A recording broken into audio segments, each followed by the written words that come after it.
Dear viewers, अस्सलाम वालेकुम। आज का जो हमारा टॉपिक है वो है हैसब फूड सेफ्टी कोर्स के हवाले से।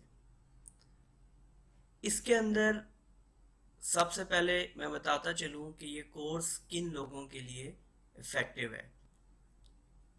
जितने भी लोग फूड इंडस्ट्री में काम कर रहे हैं उन सब में सेफ्टी के पॉइंट ऑफ व्यू से ये कोर्स बहुत ज़्यादा इम्पॉर्टेंट है। उसके अलावा जो लोग ISO 22001 हैसब का स्टैंडर्ड करना चाहते हैं उन लोगों के लिए इसके अंदर काफ़ी सारा मटेरियल मौजूद है, काफ़ी सारी गाइडेंस मौजूद है। इसके अलावा फूड सेफ्टी के डिफरेंट लेवल्स हैं, लेवल 1 से लेके लेवल 4 तक। लेवल 3 नॉर्मली लेवल 1 टू 3 जो है वो कैंडिडेट्स या लर्नर लेवल आप कह सकते हैं, और लेवल 4 जो है वो ट्रेनर लेवल होता है इसके अंदर। तो आप किसी भी लेवल से करना चाहते हैं, किसी भी लेवल को करना चाहते हैं, तो इसमें इनफ इंफॉर्मेशन मौजूद है कि आप की जो रिक्वायरमेंट्स हैं उनको पूरा कर सकें। आज हम इसको बड़ी डिटेल में डिस्कस करेंगे और पूरी तरह से चीज़ों को इसके अंदर डिस्कस करेंगे, और ये एक ही लेक्चर की शक्ल में आपको इस हमारे चैनल के ऊपर मिल जाएगा। और इसको सिर्फ और सिर्फ हैसब स्टैंडर्ड के ऊपर, या आप सिर्फ और सिर्फ 9000 जो आपका 22001 है उसकी सर्टिफिकेशन के लिए नहीं है, बल्कि अमूमी तौर पर भी डिफरेंट इंडस्ट्रीज को भी ट्रेनिंग फूड सेफ्टी की चाहिए होती है, तो उसके लिए भी ये काफ़ी फ़ायदेमंद साबित होगा। सबसे पहले आगे चलते हुए हैसब को हमने समझना है कि ये हैसब है क्या चीज़। तो basically HACCP stands for hazard analysis and critical control point. ये बेसिकली है क्या चीज़? ये एक 7 स्टेप प्रोसेस है जिसका मकसद ये है कि हम किस तरह से फूड के अंदर, फूड इंडस्ट्री के अंदर जो हैजर्ड्स हैं उनको कंट्रोल कर सकते हैं।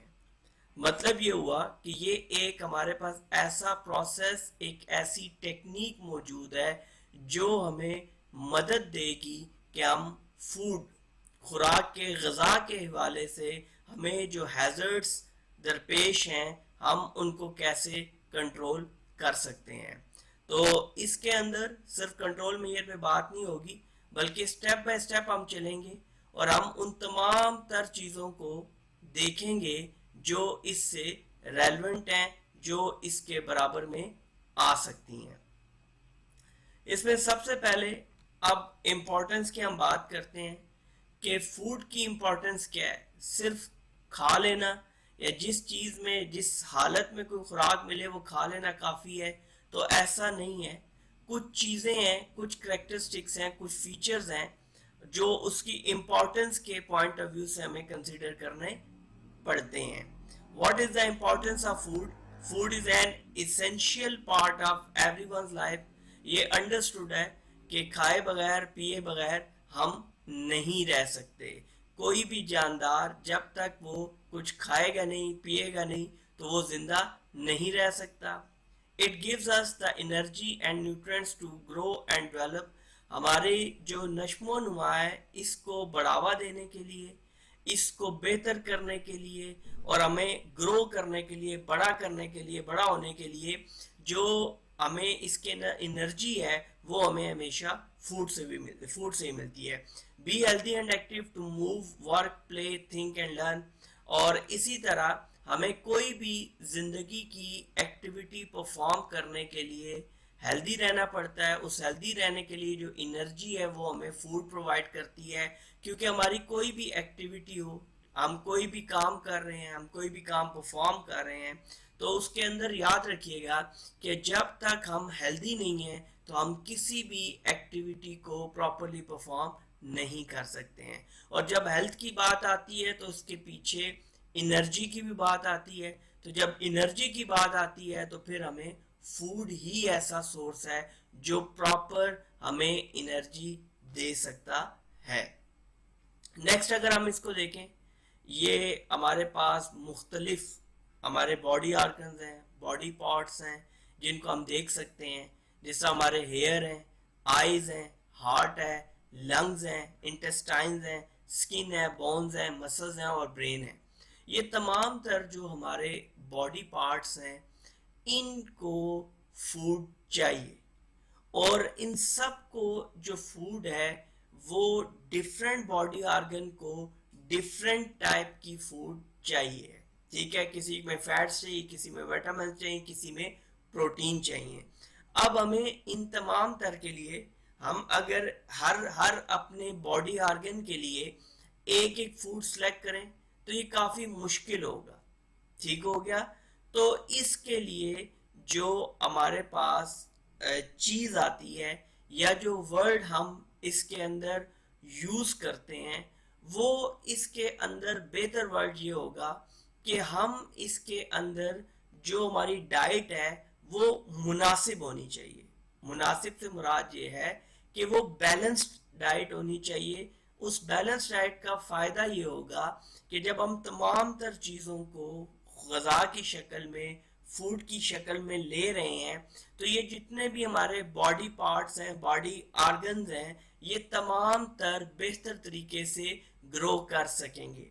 बैलेंस फूड ना होने की सूरत में अगर हम किसी 2 से 3 जो हमारी न्यूट्रिएंट्स की रिक्वायरमेंट है बॉडी को, हम उनकी तरफ झुक जाएं, बाइस्ड हो जाएं और सिर्फ हमारा जो इस्तेमाल है, हमारा इस्तेमाल सिर्फ उन्हीं न्यूट्रिएंट्स तक महदूद रह जाए, तो ऐसी सूरत में होगा क्या, होगा ये कि हमारे तमाम तर जो बॉडी ऑर्गन्स हैं वो प्रॉपरली ग्रो अप या डेवलप नहीं हो पाएंगे, जिसकी वजह से वो बॉडी ऑर्गन उस तरह से कोई भी जो भी उनसे रेलेवेंट एक्टिविटी होगी उसको उस तरह से परफॉर्म नहीं कर सकते।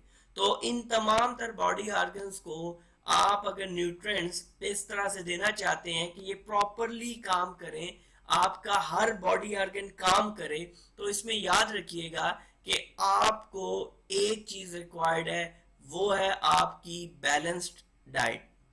और हम अगर बैलेंस डाइट तक बात महदूद है तो हम ये कोर्स, ये टॉपिक क्यों डिस्कस कर रहे हैं, तो अगर हम इसके अंदर थोड़ा सा मज़ीद डेप्थ में जाएं तो आप देखेंगे कि बैलेंस डाइट से मुराद ये नहीं है कि किसी भी चीज़ उस फूड का जो न्यूट्रिएंट्स हैं उनका कोई भी नाम है, हम वो उनको ग़ज़ा की शक्ल में लेना शुरू कर दें, फूड की शक्ल में लेना शुरू कर दें, तो ये हमारे लिए काफ़ी नहीं होगा। हमें उस फूड की जो सेफ्टी है, जो उससे रेलेवेंट हैज़र्ड्स हैं, उनको देखते हुए उस फूड को इस्तेमाल करना पड़ेगा। अब अगर हम बात करें व्हाट आर बॉडी नीड्स, हमारी बॉडी में ये जो डिफरेंट मेन ऑर्गन्स हैं इनको क्या क्या रिक्वायर्ड है, तो body needs a variety of the following 5 nutrients. तो न्यूट्रिएंट्स की जो टाइप है नॉर्मली वो 5 तरह की हैं जो हमारी बॉडी को रिक्वायर्ड है ग्रो करने के लिए, जो रिक्वायर्ड है हमारी बॉडी को डेवलप होने के लिए। The body needs a variety of the following 5 nutrients. Proteins भी रिक्वायर्ड, कार्बोहाइड्रेट्स भी रिक्वायर्ड, फैट्स, विटामिन, मिनरल्स। ये बेसिकली इनकी मेन 5 वैरायटीज हैं, कैटेगरीज हैं। इसकी सब कैटेगरीज भी आती हैं, विटामिन ए बी इस तरह से। तो आपने मेनली जो न्यूट्रिएंट्स हमें रिक्वायर्ड है हमारी बॉडी को ग्रो करने के लिए, हमारी बॉडी को डेवलप करने के लिए, तो उनमें हमारे पास जो चीज़ आती है वो है protein, carbohydrate, fat, vitamin and minerals. ये हमारी बॉडी की रिक्वायरमेंट्स हैं। अब बॉडी न्यूट्रिएंट्स की जब बात करें, ये जो अभी हमने डिस्कस किया है ये चीज़ें हैं क्या, हम इनको किस तरह से लेते हैं और ये किस किस बॉडी ऑर्गन को एनर्जी देती हैं, किस तरह से देंगी, तो उसको हम यहाँ पर डिस्कस करेंगे। पहली बात हमने की प्रोटीन की। Protein is needed to build, maintain and repair muscles, blood, skin and bones and other tissues and organs in the body. तो किस्सा मुख्तसर ये समझ लीजिए कि हमारी मुकम्मल जो हमारा जिस्म है, जो हमारी बॉडी है, इसके तमाम तर ऑर्गन्स को जो चीज़ उसके मसल्स को, ब्लड को, स्किन, बोन्स, हर चीज़ को रिक्वायर्ड है वो प्रोटीन है। और ये जितनी भी चीजें हैं इनको सिर्फ बिल्ड अप करने के लिए नहीं बल्कि मेंटेन करने के लिए हमें मतवातर प्रोटीन्स रिक्वायर्ड हैं बॉडी को मेंटेन रखने के लिए भी, ना कि सिर्फ हम इसकी जब डेवलपमेंट कर रहे हैं तो तब हमें required. And then we have carbohydrate provides the body with its main source of energy. ये जो बॉडी के अंदर एनर्जी आती है, ये जो आपकी बॉडी एनर्जेटिक होती है to perform any task activity, तो इसके लिए हमें कार्बोहाइड्रेट्स रिक्वायर्ड होते हैं. फैट क्या है? This is the body secondary source of energy. Fat, अब ये प्राइमरी नहीं है. प्राइमरी क्या है? प्रोटीन, क्योंकि वो बिल्ड अप करते हैं. ठीक हो गया जी. देन एनर्जी की जब बात करेंगे तो वो कार्बोहाइड्रेट है, और दूसरा जो सेकेंडरी सोर्स ऑफ एनर्जी होता है वो फैट है हमारे पास. Fat actually provide more energy calories per gram than any other nutrients but is more difficult to burn. अब इनको जो बर्न करना है हमारा वो बहुत ज्यादा क्या है कि मुश्किल है, डिफिकल्ट है. तो इसलिए हमने जितनी भी एनर्जी है वो सारी की सारी कैलोरीज एनर्जी जो है वो हमारी इससे मिलती हैं. ठीक हो गया. Then we have the last one, last and fourth and fifth one, the vitamins and minerals. ये कैसे हेल्प आउट करते हैं हमारी बॉडी को ग्रो करने में, हमारी बॉडी को मेंटेन करने में. तो vitamins and minerals are needed in very small amounts and are sometimes called micronutrients but are, अब ये क्या है, वो मेन न्यूट्रिएंट्स हैं जिनमें प्रोटीन जो है वो बिल्ड और मेंटेन करेगा, कार्बोहाइड्रेट एनर्जी का सोर्स है, fats secondary source of energy है.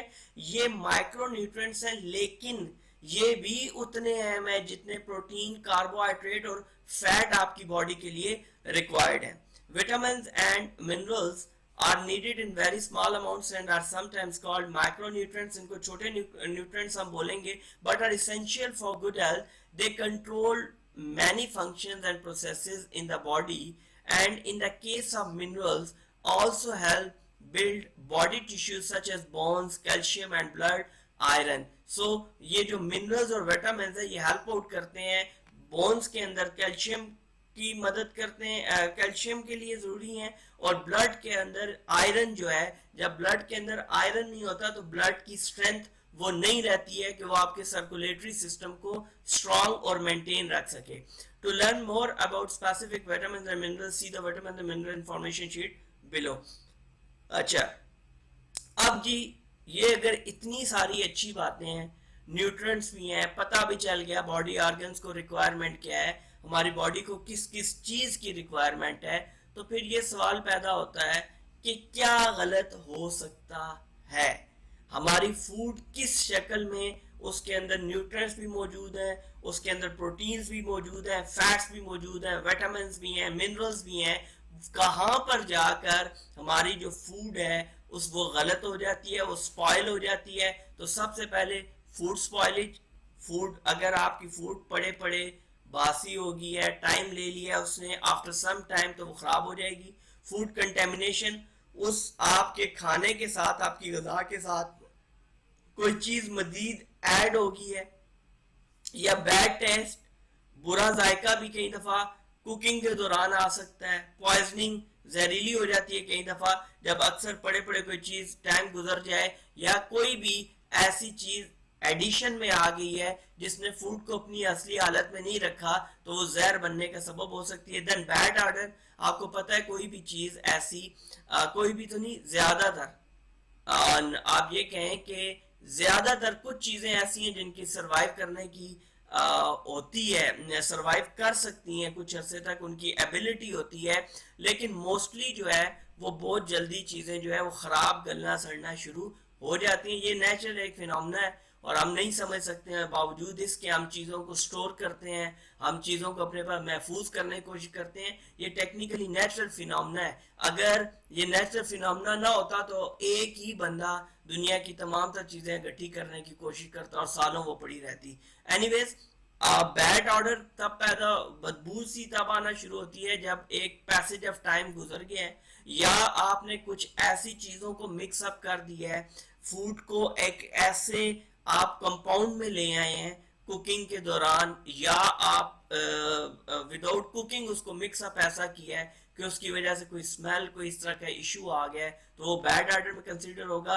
ये वो मसाइल हैं जो हमें फूड से रेलेवेंट है, और इनमें से किसी भी तरह की फूड हम जो है वो यूज करेंगे तो उसका नतीजा ये निकलेगा कि हमें फायदा देने की बजाय, विटामिन देने की बजाय, प्रोटीन देने की बजाय, मिनरल्स देने की बजाय, कार्बोहाइड्रेट्स देने की बजाय, फैट्स देने की बजाय, ये चीज हमें एक ही चीज देगी जिसको हम डिजीज बोलते हैं या इलनेस। ये हमें बीमारी का सबब तो बन सकती है लेकिन हमारी बॉडी की रिक्वायरमेंट को पूरा नहीं कर सकती है।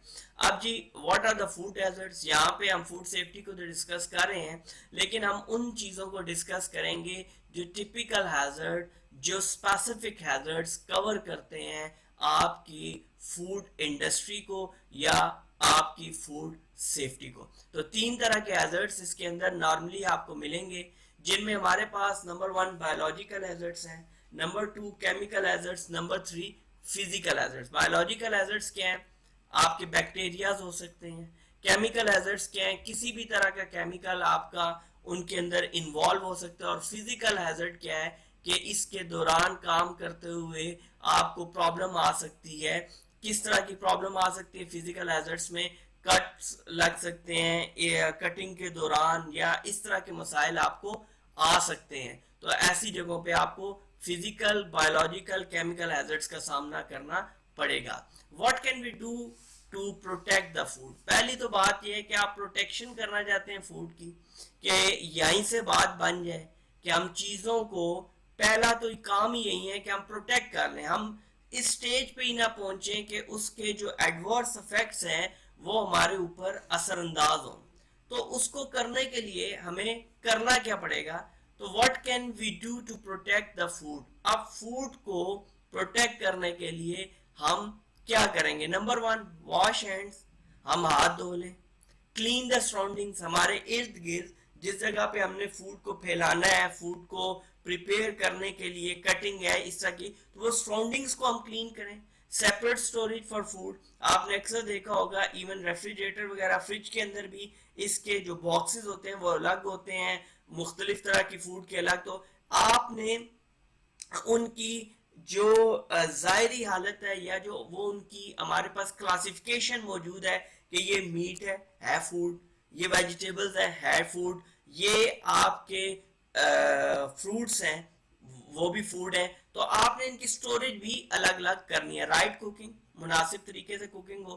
कीप फूड हॉट, आप फूड को हॉट रखने की कोशिश करें ज़्यादातर।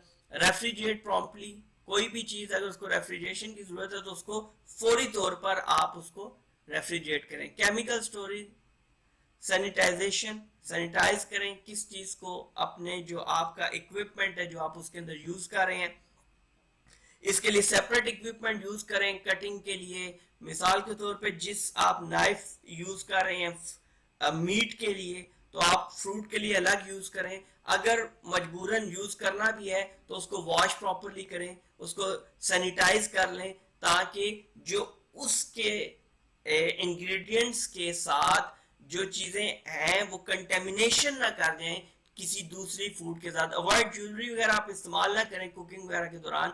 कवर कट्स एंड वाउंड्स, अगर आपको कट्स वाउंड्स किसी वजह से लगे हुए तो उन्हें पहले ही कवर कर लें ताकि प्रिपरेशन ऑफ फूड के दौरान किसी भी तरह का प्रॉब्लम ना आए। How can we ensure all the above safety rules are followed? अब इन फूड रूल्स को फॉलो करने के लिए, इन रूल्स के ऊपर अमल पैरा होने के लिए हमें किन चीज़ों की ज़रूरत है जो लोगों को बाउंड कर सकती है, जो लोगों को पाबंद कर सकती है? तो गवर्नमेंट लेजिस्लेशन लाजमी है जी। गवर्नमेंट लेवल पे फूड अथॉरिटी सर्वेलेंस होनी चाहिए कि क्या चीज़ कैसे हो रही है, क्या चीज़ कैसे नहीं हो रही है। फिर इसी तरह सर्टिफिकेशन ऑफ फूड बिजनेस और इंटरनेशनल स्टैंडर्ड जिस तरह ISO 22001 हैसब का स्टैंडर्ड है, इसकी सर्टिफिकेशन सिस्टम पे भी होनी चाहिए और जो लोग उसको मैनेज कर रहे हैं वो लोग भी सर्टिफाइड होने चाहिए ताकि चीज़ें बेहतर तरीके से चलें। यहाँ पर मैं एक चीज़ बड़ी अहम ऐड करूँगा और उसके बाद आगे चलूँगा कि याद रखिएगा कि मोस्ट जो आपके कंट्रीज हैं मोस्टली उनके अंदर हो क्या रहा है, उनके अंदर फूड सेफ्टी अथॉरिटी भी मौजूद है, गवर्नमेंट लेजिस्लेशन भी मौजूद है, सर्टिफिकेशन ऑफ फूड बिजनेस भी है। प्रॉब्लम कहाँ आती है? प्रॉब्लम ये आती है कि वो लोग करते क्या हैं? वो लोग ये करते हैं कि होना क्या चाहिए? होना ये चाहिए कि आपका कोई भी चीज जो है वो आपकी होना इस तरह से चाहिए कि आपकी कोई भी जो चीज है उसको प्रॉपरली जो है आपने मैनेज करना होता है। होता यहाँ पे ये है कि आया फूड अथॉरिटी आई, उसका इंस्पेक्टर आया, उस इंस्पेक्टर ने क्या किया कि आपका उस इंस्पेक्टर ने आते ही वहां पे चेकिंग स्टार्ट कर दी। चेकिंग स्टार्ट करने के बाद वो फाइन कर गया, पेनल्टीज कर गया। लेकिन मसला वहीं का वहीं है। एक ऑर्गेनाइजेशन फाइन पे करती है, फाइन पे करने के बाद वो दोबारा से उस बिजनेस को स्टार्ट कर देती है, उस बिजनेस को उसी हालत में स्टार्ट कर लेती है। देन थोड़े अरसे बाद फाइन होता है, सिर्फ उसको बताया जाता है तुमने ये किया है। ये इसकी गलत इम्प्लीमेंटेशन है। बेहतरीन इस लेजिस्लेशन की, इस अथॉरिटी की इम्प्लीमेंटेशन या सर्विलेंस तब मानी जाएगी कि पहले वो इसके ऊपर गाइडेंस दें कि अगर फूड है उसका पीएच क्या होगा, ऑयल का क्या चीजें, इसके ऊपर पहले गाइडेंस दे, पहले उनको ट्रेनिंग्स दे, और उसके बाद उनको एक पैसेज ऑफ टाइम दे, और उसके बाद रूट कॉज को देखे कि आया ऐसा तो नहीं है कि जिस इंडस्ट्री से जो इनकी सप्लायर है वो इन्हें इस हद तक ऑलरेडी मटेरियल स्पॉइल कंटेमिनेटेड दे रही है कि ये कुछ भी कर लें वो इसको कंट्रोल नहीं कर सकते। तो किस्सा मुख्तसर ये है कि गवर्नमेंट लेजिस्लेशन और फूड अथॉरिटी को एक मैनेजमेंट का पॉइंट ऑफ व्यू ये है कि पहले ये चीजों को सिखाएं, पहले चीजों को अवेयरनेस दें, उसके बाद लोगों को बाउंड करें, देन सर्विलेंस करें, और उसके नतीजे में चीजें उनके सामने बेहतर होंगी। अदरवाइज फाइन पेनल्टी पे करके क्या होगा, पेनल्टीज पे करके वो दोबारा से उसी हालत में काम करना शुरू कर देंगे।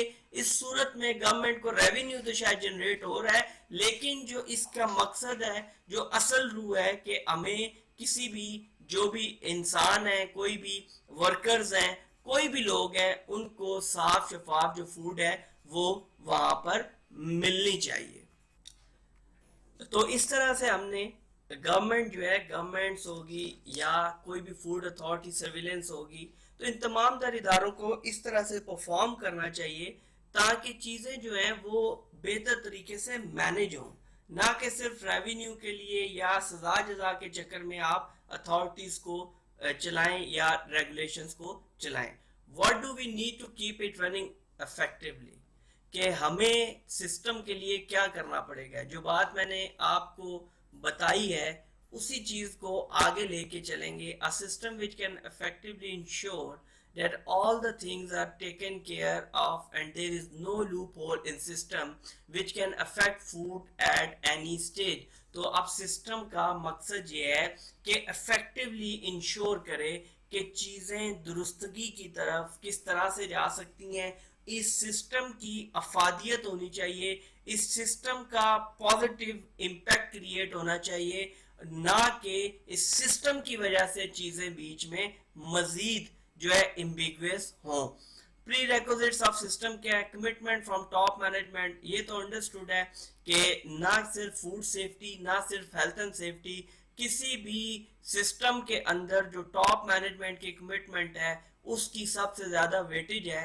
अगर वो विजिबल नहीं है, अगर वो कमिटेड नहीं है, तो ऐसी सूरत में आपका कोई भी सिस्टम जो है वो प्रॉपरली परफॉर्म नहीं करेगा। रिसोर्सेज इंक्लूडिंग ह्यूमन रिसोर्स, जितने भी रिसोर्स आपके पास मौजूद हैं, ह्यूमन रिसोर्स हो चाहे वो मटेरियल है, उन तमाम तर की जो अवेलेबिलिटी है वो इस हद तक मौजूद हो कि सिस्टम की रिक्वायरमेंट को आसानी काम कर सके। देन हमारे पास सिस्टम मॉडल होना चाहिए। सिस्टम मॉडल की इसलिए जरूरत पड़ती है कि ऐसा ना हो कि हम चीज़ों को बीच बीच में से पैचेस में उठाना शुरू कर दें, उसके ऊपर वर्कआउट करना शुरू कर दें। तो बेहतर ये है कि एक सिस्टमैटिक अप्रोच में लाजमी बात यह है कि हर चीज़ एक मॉडल की, एक सिस्टम की शक्ल में हमारे पास मौजूद होनी चाहिए। देन वी हैव, जिस तरह मैंने आपको बताया कि हैसब स्टैंड्स फॉर, ये हमारे पास एक प्रोसेस है, एक सिस्टम है इस सिस्टम का मकसद ये है बुनियादी तौर पर ये इसके अंदर ये एक ऐसा हैसअप एक ऐसा प्रोसेस है 7 स्टेप्स का जिसका मकसद ये है कि फूड से रेलेवेंट जो हैजर्ड्स हैं उनको रिड्यूस किया जाए। A for hazard, A for analysis, C for critical and C for control, and then we have points.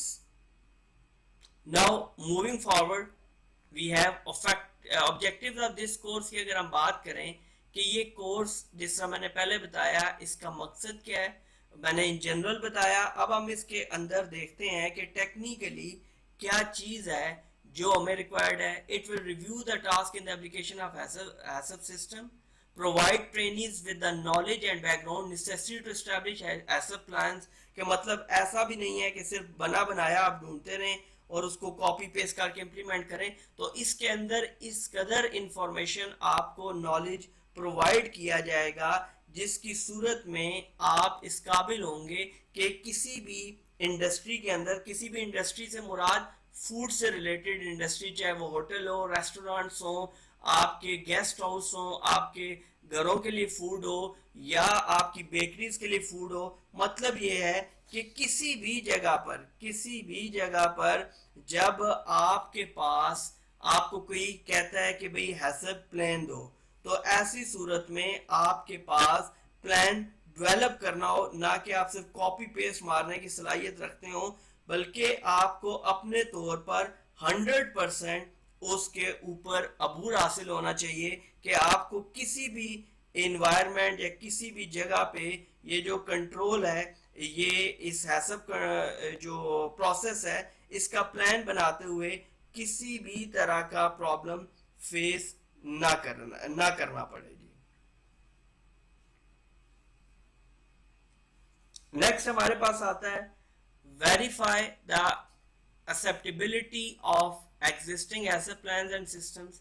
आपके अंदर इस चीज की भी सलाहियत मौजूद हो कि जो सिस्टम्स ऑलरेडी काम कर रहे हैं वो कहाँ पर स्टैंड कर रहे हैं, आया उन जो सिस्टम्स अवेलेबल हैं ये एक्सेप्टेबल हैं, ये सिस्टम्स जो हैं ये जो काम कर रहे हैं ये प्रॉपरली कर रहे हैं। ये इसी सूरत में मुमकिन है जब आपके पास प्योर और इनफ और रेलेवेंट नॉलेज मौजूद होगा। Review the 12 task in the application of HACCP, the importance of codex, general principles of food hygiene, और आपको पता हो कि खुराक के हवाले से साफ सुथरा रहना या साफ सुथराई का क्या इंतज़ाम होना चाहिए उसके बारे में आपको क्लियर कट पता होना चाहिए।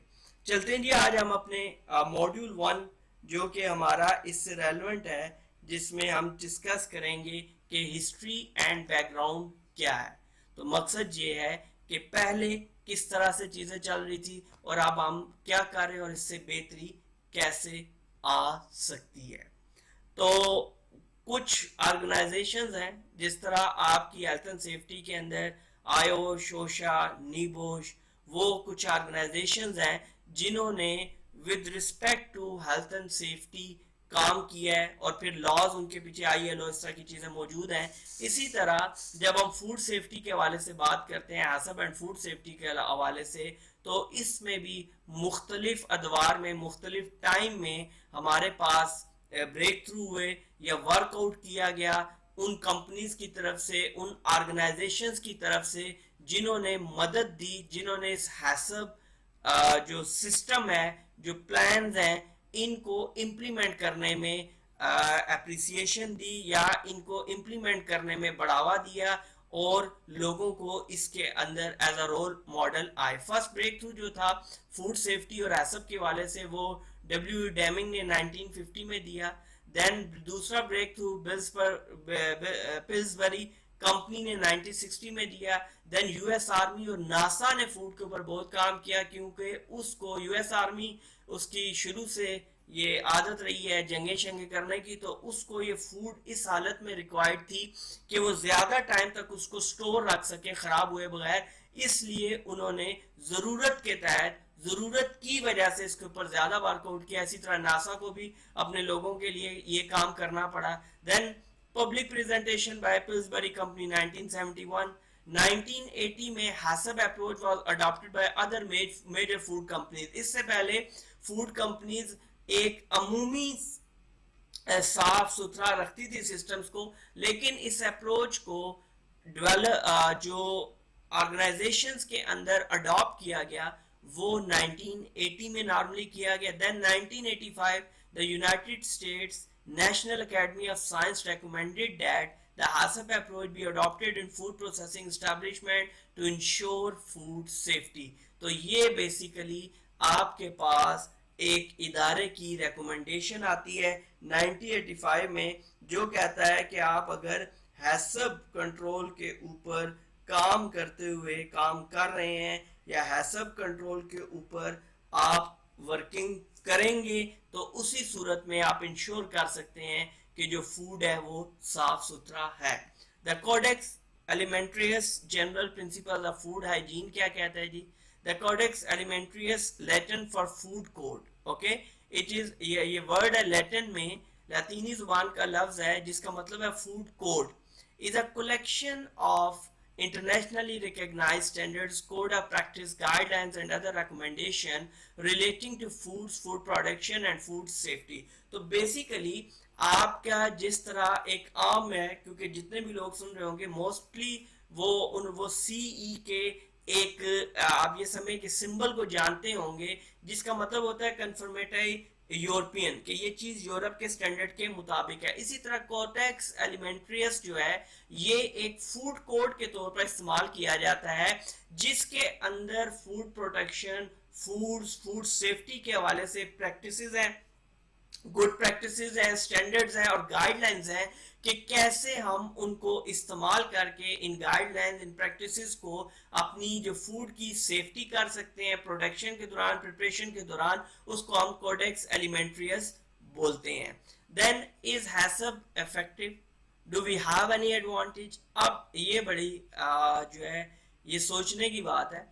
दो बातें, पहली बात कि अगर आप इन जनरल बात करें कि हैसब इफेक्टिव है तो हैसब इफेक्टिव है जी, हैसब के ऊपर इतना वर्कआउट हुआ है कि हैसब इफेक्टिव है, लेकिन दूसरी बात हैसब इफेक्टिव है ये with respect to your implementation है कि आपकी अप्रोच क्या है, आपकी हेल्थ एंड सेफ्टी के जो फूड सेफ्टी है उसके बारे में अप्रोच क्या है। आपने किसी ऐसी इंडस्ट्री का जो फूड के अंदर भी डिफरेंट इंडस्ट्रीज हैं कि अगर होटल इंडस्ट्री होगी उसकी और सिस्टम है, कैटरिंग इंडस्ट्री होगी उसकी कुछ और, अब ये है फूड इंडस्ट्रीज लेकिन इनके अंदर भी अब डिवीजन है। तो अब उसमें कोई मीट इंडस्ट्री है, कोई बेकरी है, अब इन सारों में आपने ये देखना होता है कि जो हैसब प्लान हमने डेवलप किया है आया इसकी रेलेवेंसी इस सिस्टम के साथ, जिस सिस्टम को हम इम्प्लीमेंट कर रहे हैं वो किस हद तक है, वो किस हद तक है और किस हद तक हमें मौसर है, कारामद है, हमारे लिए काम कर सकती है। अब is HACCP effective, do we have any advantage? Applies to food safety management, controls critical points. Critical points से यहाँ पे हमारी मुराद यही होगी कि अगर आप एक फूड को पकने के बाद, प्रिपरेशन के बाद सेफ करना चाहते हैं तो वो तो पॉसिबल नहीं होगा। तो क्रिटिकल पॉइंट्स कंट्रोल करने का मतलब ये है कि जो उसकी प्रिपरेशन के दौरान जो हमें हैजर्ड्स, जो हमें लूप होल्स नजर आ रहे हैं, हम उनके ऊपर फोकस करते हुए उनकी दुरुस्तगी करें, उनको दुरुस्त करें। Then we have what is food chain? Food chain क्या है? Then can be applied throughout the food chain. और फूड चेन से मुराद ये है कि एक रॉ फूड के चलने से लेके एंड यूजर तक जो जाना है इसको फूड चेन बोलेंगे। और इस पूरे प्रोसीजर के अंदर हम देखेंगे कि हम किन किन पॉइंट्स के ऊपर हैजर्ड्स को आइडेंटिफाई करके कंट्रोल कर सकते हैं। Do we have any other advantage then food safety?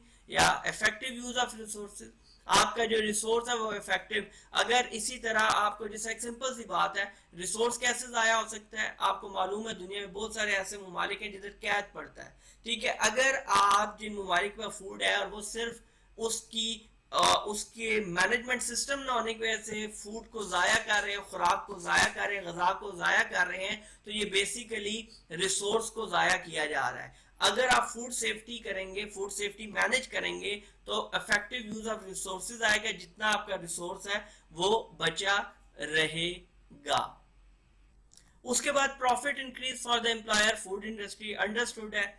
जब फूड सेफ्टी की जाएगी तो होगा क्या कि फूड जो है उसका टेस्ट बरकरार रहेगा, उसकी इफेक्टिवनेस, उसका उसकी जो असल गजाइत है वो बरकरार रहेगी। तो ये मदद देगी जितने भी लोग फूड इंडस्ट्री में काम कर रहे हैं एज एन एम्प्लॉयर, तो उनके बिजनेस को ग्रो करने में मदद देगी।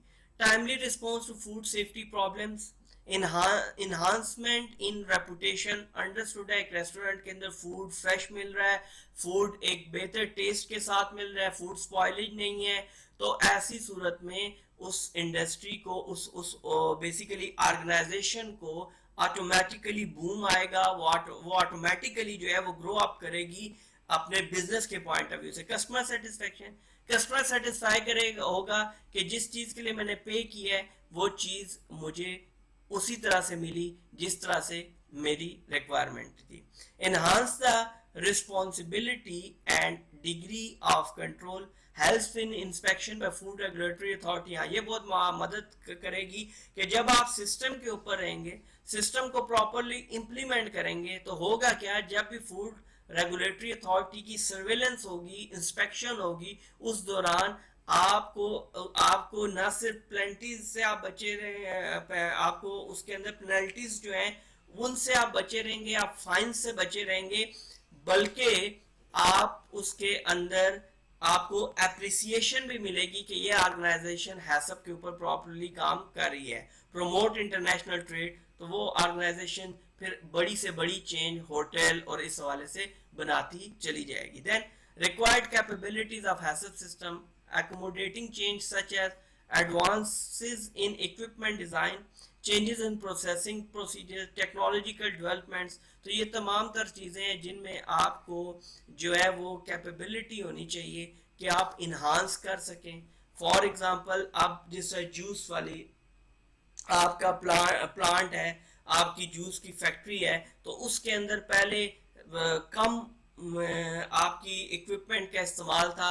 अब लेटेस्ट टेक्नोलॉजी आ गई है जो कैप लगाने तक, उसकी पैकिंग सील लगाने तक अब हर चीज सिस्टम के अंदर मौजूद है।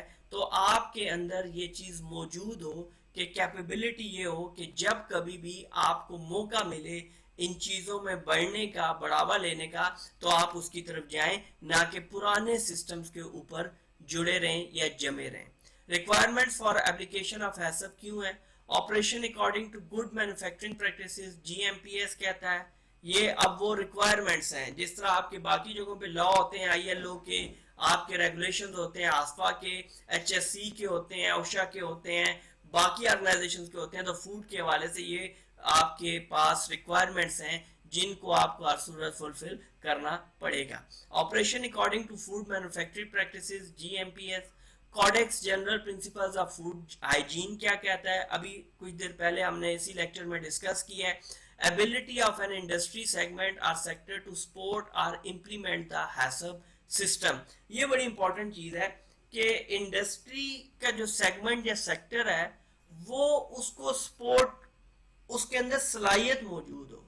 सलाहियत से मुराद ये है कि अगर उसके अंदर सलाहियत नहीं है तो वो फिर फूड इंडस्ट्री को ज्वाइन ना करे, क्योंकि ये स्टैंडर्ड अब यहाँ पर क्या है, यहाँ पे सेफ्टी की जब भी बात आती है इसका ताल्लुक जो है वो डायरेक्ट, इसका विक्टिम जो है वो ह्यूमन बनता है, इंसान बनता है। तो ऐसी सूरत में जितने भी सिस्टम्स होते हैं अगर उनके अंदर एबिलिटी नहीं है कि वो सेफ्टी का एस्पेक्ट जो है वो एड्रेस कर सकें, उसको मैनेज कर सकें, तो ऐसी सूरत में उन्हें वो फिर इंडस्ट्री ही चूज नहीं करनी चाहिए। Full commitment and involvement of top management and the work force, जो कि बेसिक रिक्वायरमेंट है। A multidisciplinary approach which includes expertise in अब agronomy, veterinary health, microbiology, public health, food technology, environmental health, chemistry, engineering etcetera में हमें ये मुख्तलिफ approach जो है वो अपनी जो है यूटिलाइज करनी पड़ेंगी।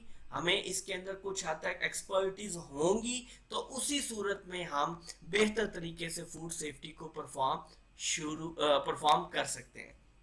Who should be trained?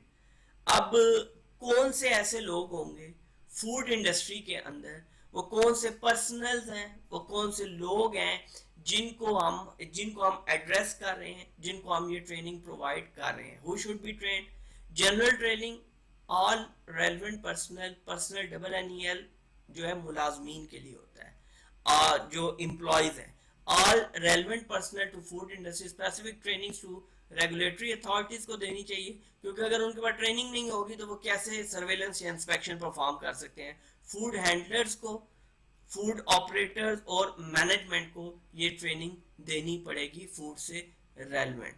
अब ये कुछ रिव्यू क्वेश्चंस हैं. अब रिव्यू क्वेश्चंस जो हैं वो मैं एक कुछ सेकंड्स के लिए सिर्फ क्वेश्चन रिपीट करूंगा, उतनी देर में आप इसको स्क्रीनशॉट लेके एक एज अ असाइनमेंट के तौर पे लेते हुए स्क्रीनशॉट लेके इसको करेक्ट जो आंसर्स हैं उनको आप उसकी असाइनमेंट कंप्लीट करके मेरे साथ व्हाट्सएप पे शेयर कर सकते हैं, मेरे साथ ईमेल पे शेयर कर सकते हैं. उससे आपकी एक तो जो लर्निंग है वो इम्प्रूव होगी, और दूसरा मुझे भी एक अप्रिसिएशन मिलेगी कि आप लोग इसको पॉजिटिवली ले रहे हैं और सीखने की कोशिश कर रहे हैं. तो जी क्वेश्चन है रिव्यू क्वेश्चंस में, the HACCP system for managing food safety concerns grew from two major developments. अब ये आप इसके अंदर देख लेंगे कौन सा करेक्ट आंसर, और उसके हवाले से आप बना के. दूसरा review question, the HACCP concept was pioneered in the 1970s, 88, 1955 और व्हाट वी हैव इन 1916. तो इसका भी जो करेक्ट आंसर होगा वो आप शेयर कीजिए. Then we have Pillsbury presented the HACCP concept publicly at a conference of food protection in 1971, 1961, 1988, 1990. Choose the correct answer और उसके बाद आप इसको कंप्लीट करके मेरे साथ व्हाट्सएप या ईमेल के ऊपर शेयर कर सकते हैं. अब जी मॉड्यूल 2 आ गया हमारे पास, द कोडेक्स गाइडलाइंस, जिनके तहत फूड हाइजीन जो है वो एक कानून की शक्ल रखता है. बेशक हम इसको गुड प्रैक्टिसेस या इसके अंदर शुमार करते हैं गाइडलाइंस के अंदर, लेकिन ये कोडेक्स गाइडलाइन जो है ये बेसिकली बाउंड भी करती हैं आपको कि आपने किस तरह से सेफली इसको परफॉर्म करना है फूड को. अब ये डेफिनेशन है कुछ इसके अंदर, और कंट्रोल एक वर्ब के मानों में आता है, ठीक है, कि आप उसको करने के अमल को जब होगा तो वो कंट्रोल वर्ब है. और जब कंट्रोल है मतलब जो ऐसी स्टेट में जो करेक्ट प्रोसीजर की शक्ल में है तो उसको हम नाउन बोलेंगे. तो ये कॉन्सेप्ट जरा इनमें बारीक फर्क होता है, तो इनको समझ लिया कीजिए ताकि आपकी जो अंडरस्टैंडिंग है वो मजीद बेहतर तरीके से डेवलप हो सके. कंट्रोल वर्ब क्या है? To take all necessary actions to ensure and maintain compliance with criteria established in the HACCP plan. तो बेसिकली एक्शंस जो टेक लेने का, अमल करने का जो अमल है वो वर्ब है, ठीक है, कुछ करने का, उस कंट्रोल को हम वर्ब बोलेंगे तो वो नेसेसरी एक्शन होगा. देन कंट्रोल नाउन है, to state wherein correct procedures are being followed and criteria are being met. तो जिस हालत में, साकिन हालत में, खड़ी हालत में ये एज अ कंट्रोल मेजर या प्रोसीजर मिल गया है तो इसको हम कंट्रोल बोलेंगे, लेकिन कंसीडर करेंगे नाउन के तौर पर. Then we have control measure, any action and activity that can be used to prevent or eliminate a food safety hazard or reduce it to an acceptable level. तो control measure ये होता है कि कोई भी ऐसा हमारा इकदाम, कोई भी ऐसा अमल जो मदद दे, मुआवनत दे किसी फूड सेफ्टी हैजर्ड को मुकम्मल तौर पर ख़त्म करने की, या उसको इस हद तक हम कम कर दें कि उसके नुकसानात या जो उसका हैजर्ड की स्वेरिटी है वो हमें डिस्टर्ब न करे या नुकसान न दे. करेक्टिव एक्शन क्या है? Any action to be taken when the results of monitoring at CCP indicate a loss of control. जिस टाइम पे आपने कंट्रोल अप्लाई कर दी मेजर, जिस टाइम पे मॉनिटरिंग से आपको पता चला कि जो कंट्रोल आपने अप्लाई किए हैं उनकी इफेक्टिवनेस चैलेंज हो गई है सिस्टम के अंदर, या उनकी इफेक्टिवनेस उस तरह से नहीं रही है, तो ऐसी सूरत में आपको करेक्टिव एक्शन लेने पड़ेंगे. Now we have CCP its critical control point, a step at which control can be applied and is essential to prevent or eliminate a food safety hazard or reduce it to an acceptable level. तो इसमें critical control point क्या होता है कि ऐसा step कि जिस time पे आपको जरूरी समझे कि इस जगह से आगे हमने अगर इस हैजर्ड को कोई चांस दिया तो ये पूरी आपकी स्पॉइलेज कर सकता है फूड की, आपके जो फूड है उसको कंटेमिनेट कर सकता है, उसको पॉइजनस कर सकता है। तो उस पॉइंट के आगे जाने से पहले, उससे लड़ने से पहले बेहतर ये है कि आप क्रिटिकल कंट्रोल पॉइंट के ऊपर क्रिटिकल पॉइंट के ऊपर अपना कंट्रोल इंप्लीमेंट कर दें ताकि हम इस हैजर्ड को, ऐसे किसी भी हैजर्ड को एलिमिनेट कर सकें या रिड्यूस कर सकें उस लेवल तक ताकि उसका नुकसान हमें अंदेशा न रहे कि वो हमें मजीद नुकसान पहुंचाने की सलाहियत रखता है। फिर जी हमारे पास एक टर्म है हैजर्ड एनालिसिस, जिस हैसब के अंदर है ही है कि hazard analysis and critical control point जो है उसी हवाले से हमने सारी बात की भी है और करेंगे भी। हैजर्ड एनालिसिस क्या है? The process of collecting and evaluating information on hazards and condition loading to their presence to decide which are significant for food safety and therefore should be addressed in the HACCP plan. अब hazard analysis में क्या होता है कि हम hazards की निशानदेही करते हैं कि कौन से hazards जो हैं हमें इंडस्ट्री के अंदर मौजूद हैं, हमारी ऑर्गेनाइजेशन के अंदर मौजूद हैं, और यहाँ पर टिपिकली या स्पेसिफिकली हम बात कर रहे हैं फूड सेफ्टी इंडस्ट्री की। लेकिन इसके अलावा भी जितनी इंडस्ट्रीज होती हैं उनमें हैजर्ड एनालिसिस का यही मतलब है कि हम उनकी निशानदेही के बाद उनकी करेक्शन करें और उनको जिस तरह से हैसब प्लान के अंदर मौजूद है उसके अकॉर्डिंगली एड्रेस करते हुए चीज़ों को ऑन ट्रैक रखें ताकि हमारी फूड जो है वो सेफ रहे और जो एंड यूजर है, जो कंज्यूमर है, उसको वो फूड बेहतर हालत में या जिस हालत में रिक्वायर्ड है उन न्यूट्रिएंट्स के साथ असल हालत में मिल सके। Monitor the act of conducting a planned sequence of observations और measurement of control parameters to assess whether a CCP is under control।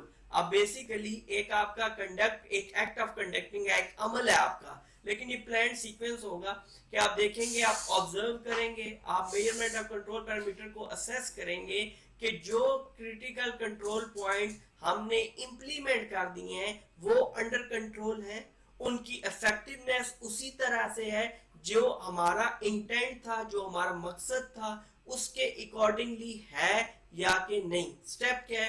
Appoint procedures operation और stage in the food chain including raw materials from primary production to final consumption. तो basically ये जो आपकी chain होती है किसी भी चीज की, तो वो चेन ऐसे नहीं होती कि शुरू हुई और खत्म होगी, उसमें मुख्तलिफ जो स्टेजेस आती हैं, मुख्तलिफ पॉइंट्स जो आते हैं, जो आपकी मुख्तलिफ प्रोसीजर्स आते हैं वक्तन फवक्तन इंटरवल्स के बाद, उनको हम स्टेप बोलेंगे। Then validation, obtaining evidence that the elements of the HACCP plan are effective। हम वैलिडेट होता है किसी चीज की मियाद देखना, किसी चीज को ये देखना कि ये इस वक्त भी इसकी मियाद है, ये इस टाइम भी इफेक्टिव है। तो ये एविडेंस हम ऐसा प्लान पे देखते हैं कि आया जो चीज हम वैलिडेट करने का मकसद ये होता है कि इस चीज की मियाद है, ऐसा तो नहीं है कि टेक्नोलॉजी चेंज हुई है और जो हमारा सीसीपी है वो उस तरह से चेंज नहीं हुआ जिस तरह से चेंज होना चाहिए था। Then we have verification, the application of methods, procedure, test and other evaluations in addition to monitor to determine compliance with the HACCP plan. HACCP plan के साथ तमाम तर चीजें काम कर रही हैं, वो मेथड्स, वो प्रोसीजर, वो तमाम तर चीजें, तो हम टेस्ट और एवेल्युएशन की शक्ल में इस चीज को वेरीफाई करते हैं कि कंप्लायंस शुड बी देयर। तो कंप्लायंस क्या होती है? basically when you have to perform according to some specified standard और लॉ, जब आपको कभी स्पेसिफाइड स्टैंडर्ड या लॉ के मुताबिक परफॉर्म करना पड़ता है तो ऐसी सूरत में जो आप एवेल्युएशन करते हैं, जो मेक श्योर करते हैं कि सिस्टम ऑन ट्रैक है, तो उसको हम वेरिफिकेशन का अमल कहते हैं। अब जी हमारे पास वो आपके इंपॉर्टेंट 7 पॉइंट्स आए हैं जिसके ऊपर ये आपका पूरा हैसब का सिस्टम मौजूद है। ये 7 स्टेप्स हैं, 7 स्टेजेस हैं इस प्रोसेस की, जिस प्रोसेस का एक ही मकसद है कि फूड से रेलेवेंट जो हैजर्ड्स हैं उनको एलिमिनेट किया जाए, उनको रिड्यूस किया जाए, ताकि जो कंज्यूमर हैं, जो फूड कंज्यूमर हैं, जो ह्यूमन हैं, जो भी उस फूड को इस्तेमाल कर रहा है वो उससे मुतासिर ना हो, बल्कि जो रिक्वायर्ड न्यूट्रिएंट्स जिसके लिए वो उस फूड को यूज कर रहा है, यूटिलाइज कर रहा है अपनी बॉडी को न्यूट्रिएंट्स पहुंचाने के लिए, वो उसे मिले। प्रिंसिपल 1 है conduct and hazard analysis. Principle 2 है determine the critical control points के हैं। देन प्रिंसिपल 3 है एस्टैब्लिश क्रिटिकल लिमिट्स लगाएगा। Then establish monitoring procedure. Then principle 5 establish corrective action. Principle 6 है जी establish verification procedures. Then in the last we have established record keeping and documentation procedure. अब हम इनको आगे चल के डिटेल में डिस्कस करेंगे। Guidelines for the application of HACCP. HACCP की गाइडलाइंस क्या होंगी अगर हम इनको देखें तो सबसे पहले आप इसको देखेंगे जब, तो कहता है कि आपने बहुत सारी चीजें जो हैं वो इसके अंदर देखनी है। ये आपके पास एक सर्कल की शक्ल में मौजूद है, ठीक है। इसमें हमारे पास आता है understanding the context of the organisation, क्या ऑर्गेनाइजेशन क्या कर रही है, क्या करना चाह रही है। Then sector should be operating according to the codex general principles of food hygiene. देन हम मेक श्योर करेंगे अप्रोप्रिएट फूड सेफ्टी लेजिस्लेशन मौजूद है वहां पे। देन मैनेजमेंट कमिटेड होनी चाहिए उस लेजिस्लेशन को, उस कोडेक्स जनरल प्रिंसिपल को मेक श्योर करने के लिए। Then we have to focus control at CCP, कि हमारा फोकस जो है वो कंट्रोल पॉइंट की काम खराब करने के बाद नहीं है, बल्कि उससे पहले हम फोकस करके इनको करेक्ट करें। Then we have review and required changes. तो ये हमारा जो गाइडलाइन इसके हवाले से हमारे पास एक सर्कल या चेन आएगी। अब अगर हम बात करें कि हम इसको कैसे लेके चल सकते हैं, ठीक हो गया। तो ये लॉजिक सीक्वेंस की अगर हम बात करें, असेंबल हैसब टीम, ठीक हो गया। और उसके बाद जो हमारे पास चीजें आएंगी वो हमारे पास इस तरह से आएंगी। Describe product, identify intended use क्या है हमारा, then construct flow diagram, on site verification of flow diagram, hazard analysis हम करेंगे। ये टॉप टू बॉटम लाइन की शक्ल में, रो की शक्ल में आएंगे। तो फिर हम डिटरमाइन करेंगे कि सीसीपीज क्या है, एस्टैब्लिश करेंगे क्रिटिकल लिमिट्स को, देन मॉनिटर करेंगे सिस्टम को कि सिस्टम ऑन ट्रैक रहे। उसके बाद करेक्टिव एक्शंस क्या हैं, अगर हमारे क्रिटिकल जो पॉइंट्स हैं वो किसी जगह पे उनकी हम वेरीफाई नहीं कर सके, हम ये देख रहे हैं कि उनकी इफेक्टिवनेस नहीं रही, तो हम फिर करेक्टिव एक्शंस की जानिब जाएंगे। Then we have verification procedure और फिर लास्ट में हम डॉक्यूमेंटेशन करेंगे। ये लॉजिकल इसका सीक्वेंस है। Assemble at HACCP team, describe product, identify intended use, construct flow diagram, on-site verification of flow diagram, hazard analysis, determine CCPs, establish critical limits, monitoring system, corrective actions, verification procedure, and then we have documentation in the last to keep the records with us. अच्छा जी, एक और हमारे पास assessment आ गई है as usual, जिससे मैंने पहले बताया है। छोटे छोटे क्वेश्चन है, आपके 2 से 3 मिनट लेंगे, लेकिन आपको बहुत कुछ गेन करवाएंगे, बहुत कुछ आपको लर्निंग में मिलेगा। तो ये तरीका वही है कि आपने इसके करेक्ट आंसर्स को बनाने के बाद मेरे साथ व्हाट्सएप के ऊपर या ईमेल के ऊपर शेयर कर देना है। रिव्यू क्वेश्चन में हमारे पास आता है failure to meet a critical point is called control measure, deviation, hazard और क्रिटिकल लिमिट। ये आपने देखना है कि इसको क्या बोलेंगे। Then we have specific corrective actions must be developed for each CCP in the HACCP system to deal. Specific corrective actions की बात कर रहा है, monitoring process, validation, deviations when they occur, hazard analysis, ये आपने बताना है। नो जी, अब हम उसकी टेक्निकल अप्रोच की जाने जा रहे हैं, जिसमें हम मॉड्यूल 3 डिस्कस करेंगे हमारा, असेंबल हैसब टीम। अब हम इसको असेंबल करेंगे कि हैसब टीम जो है वो किस तरह से काम कर रही है, वो क्या काम करेगी, और उसको हम किस तरह से देखेंगे। अब हैसब टीम क्या है? Commitment from company and involve personal. ये वो लोग होने चाहिए कि जो आप तो इन्वॉल्व करेंगे ही करेंगे, लेकिन कंपनी की तरफ से वो लोग हों जो कमिटेड हों।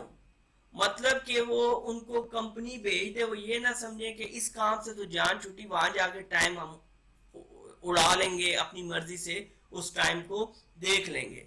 तो मेन फोकस ये है कि कमिटमेंट फ्रॉम कंपनी तो है, इन्वॉल्व करे पर्सनल को, लेकिन जो बंदे भी इन्वॉल्व हो वो भी बंदे होने चाहिए, वो भी आपके प्रोफेशनल होने चाहिए, उनके अंदर नॉलेज एंड एक्सपर्टीज होनी चाहिए, simply they are competent person. Multidisciplinary, production, sanitation, quality assurance, laboratory, engineering and inspection, इन चीज़ों के बारे में उनको नॉलेज होना चाहिए, अदरवाइज वो कोई काम नहीं कर सकेंगे, क्योंकि इतने बड़े प्लान के अंदर, इतने 7 पॉइंट्स के अंदर, इतनी डेप्थ के अंदर सिर्फ एक नॉलेज से बात नहीं बनेगी। What SF team will do, क्या करेगी ये SF team? Collect, collate and evaluate technical data. Technical data से मुराद उसके क्रिटिकल चीजें होंगी। Identify hazards and critical control points. Team members हैं, roles and responsibility. How small business will form HACCP team. अब स्मॉल बिजनेस है, कम लोग हैं, छोटी फूड इंडस्ट्री है, लिमिटेड लोगों के ऊपर है, वो क्या करेंगे? वन पर्सन में फुलफिल सेवरल रोल्स और even constitute the whole team. वो सारे काम कर सकता है एक बंदा।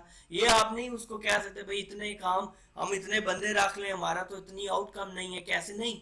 आप एक ही रखें, लेकिन ही इज क्वाइट, जो आप कह सकते हैं इनफ कॉम्पिटेंट हो कि वो तमाम तरह एक्टिविटीज को परफॉर्म कर सके।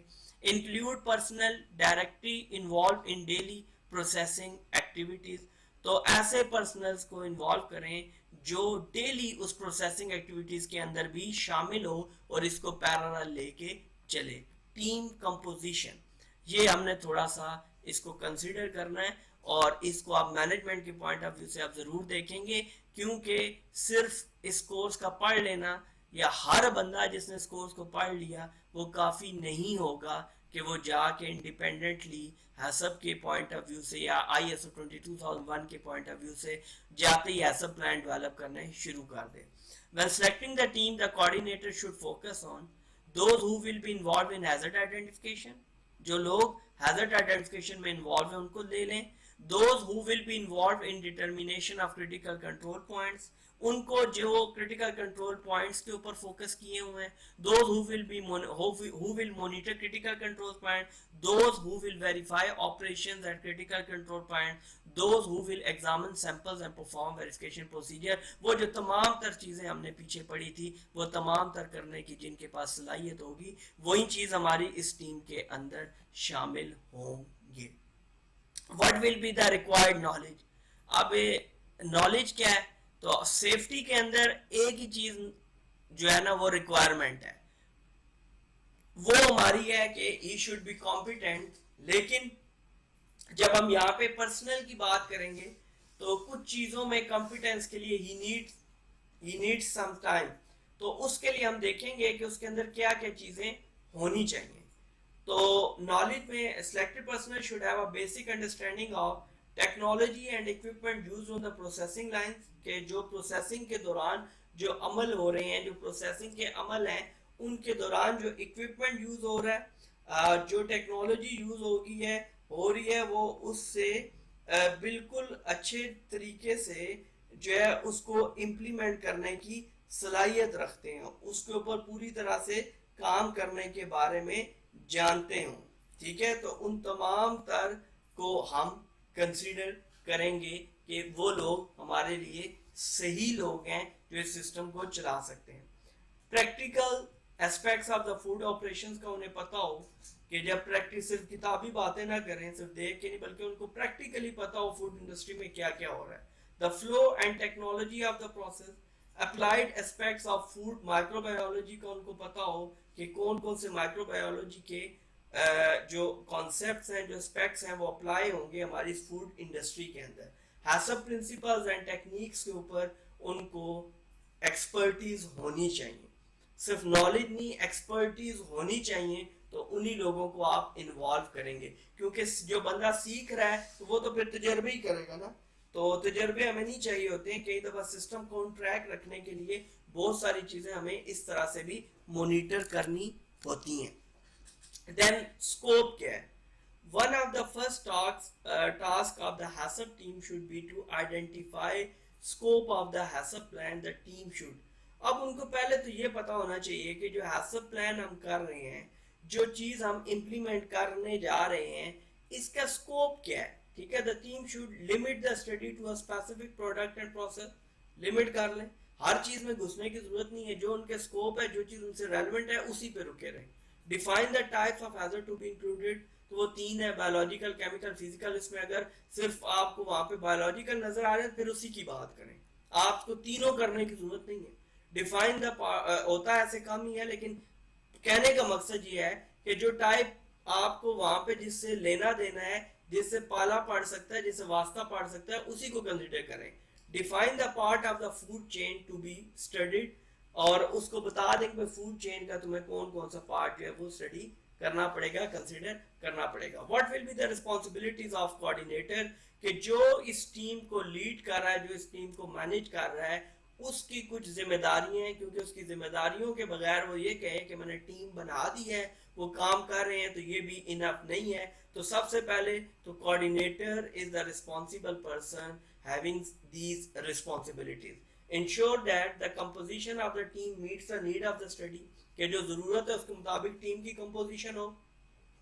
suggest changes to the team if necessary, जहां पे मुमकिन हो टीम के अंदर, अगर उसको टॉप मैनेजमेंट कह भी रही है लेकिन वो ये समझता है कि सिस्टम के अंदर टीम में फिट नहीं होता, तो वो चेंजेस सजेस्ट करे, क्योंकि at the end of the day he is responsible for delivering. coordinate the team's work, ensure that the agreed established plan is followed, share the work and responsibilities, ensure that a systematic approach is used। ये देखेगा systematic, कोई भी बंदा बीच में चीज़ों को miss out ना करे, किसी भी जगह पे चीज़ें जो है ना वो मिस नहीं होनी चाहिए। Ensure that the scope of the study is met, जो स्कोप रखा गया उसके मुताबिक चल रहे हैं काम। Chair meetings so that team member can freely express their ideas.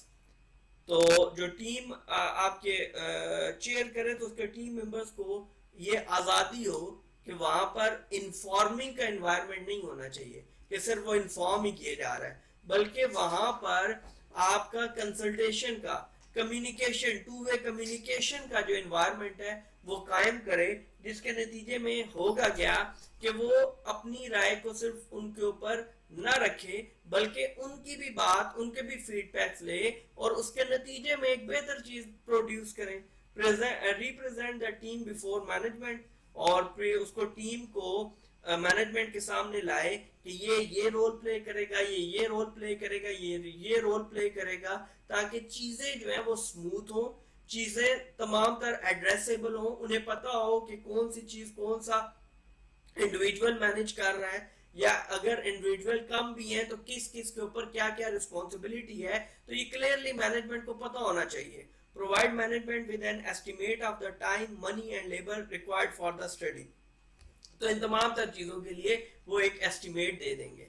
What resources will be required for the successful operation of HACCP team, कि एक HACCP टीम के कामयाब होने के लिए, उसकी परफॉर्मेंस की कामयाबी के लिए, वो जो परफॉर्म करने जा रहे हैं उसको मेक श्योर करने के लिए कि वो दुरुस्त होगा या होगा, तो उसमें कौन कौन से रिसोर्सेज हैं जो हमें रिक्वायर्ड हो सकते हैं, जो या हमें रिक्वायर्ड होते हैं।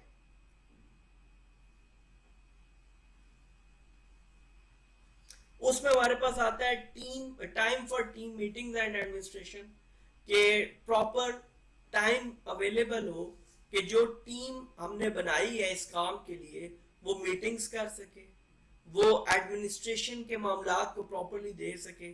फिर कॉस्ट हमें रिक्वायर्ड है इनिशियल ट्रेनिंग के लिए, देन नेसेसरी डॉक्यूमेंट्स रिक्वायर्ड है कि हमें पता हो ऑर्गेनाइजेशन किस चीज में डील कर रही है, किस चीज को हैंडल कर रही है, अदरवाइज पॉलिसीज क्या कह रही हैं, प्रोसीजर्स क्या कह रही हैं, क्वालिटी के पॉइंट ऑफ व्यू से, सेफ्टी के पॉइंट ऑफ व्यू से, सिस्टम कहाँ पे खड़ा है, ये तमाम तर चीज़ों के हमारे पास डॉक्यूमेंट्स हों। एक्सेस टू एनालिटिकल लेबॉर्ट्रीज वगैरह जितनी भी जहाँ पे एनालिसिस हो सके प्रॉपरली फूड वगैरह का, access to information sources to answer question raised by the team, example universities, public and private research authorities, government and public authorities, scientific and technical literatures, databases जो हैं ये available होने चाहिए ताकि किसी भी क्वेश्चन को आंसर किया जाए, उसको एड्रेस किया जाए। मकसद ये है कि हर वो सोर्स, हर वो ऑथेंटिक सोर्स हमें अवेलेबल होना चाहिए, इस टीम को अवेलेबल होना चाहिए सक्सेसफुल ऑपरेशन के लिए, जो इसके लिए इसको इफेक्टिव बना सकता है। देन अगेन आगे जी, the team composition must include those who will be involved in the hazard identification, those who will be involved in the determination of critical control point, those who will monitor critical control points, all of these। आपको जितने भी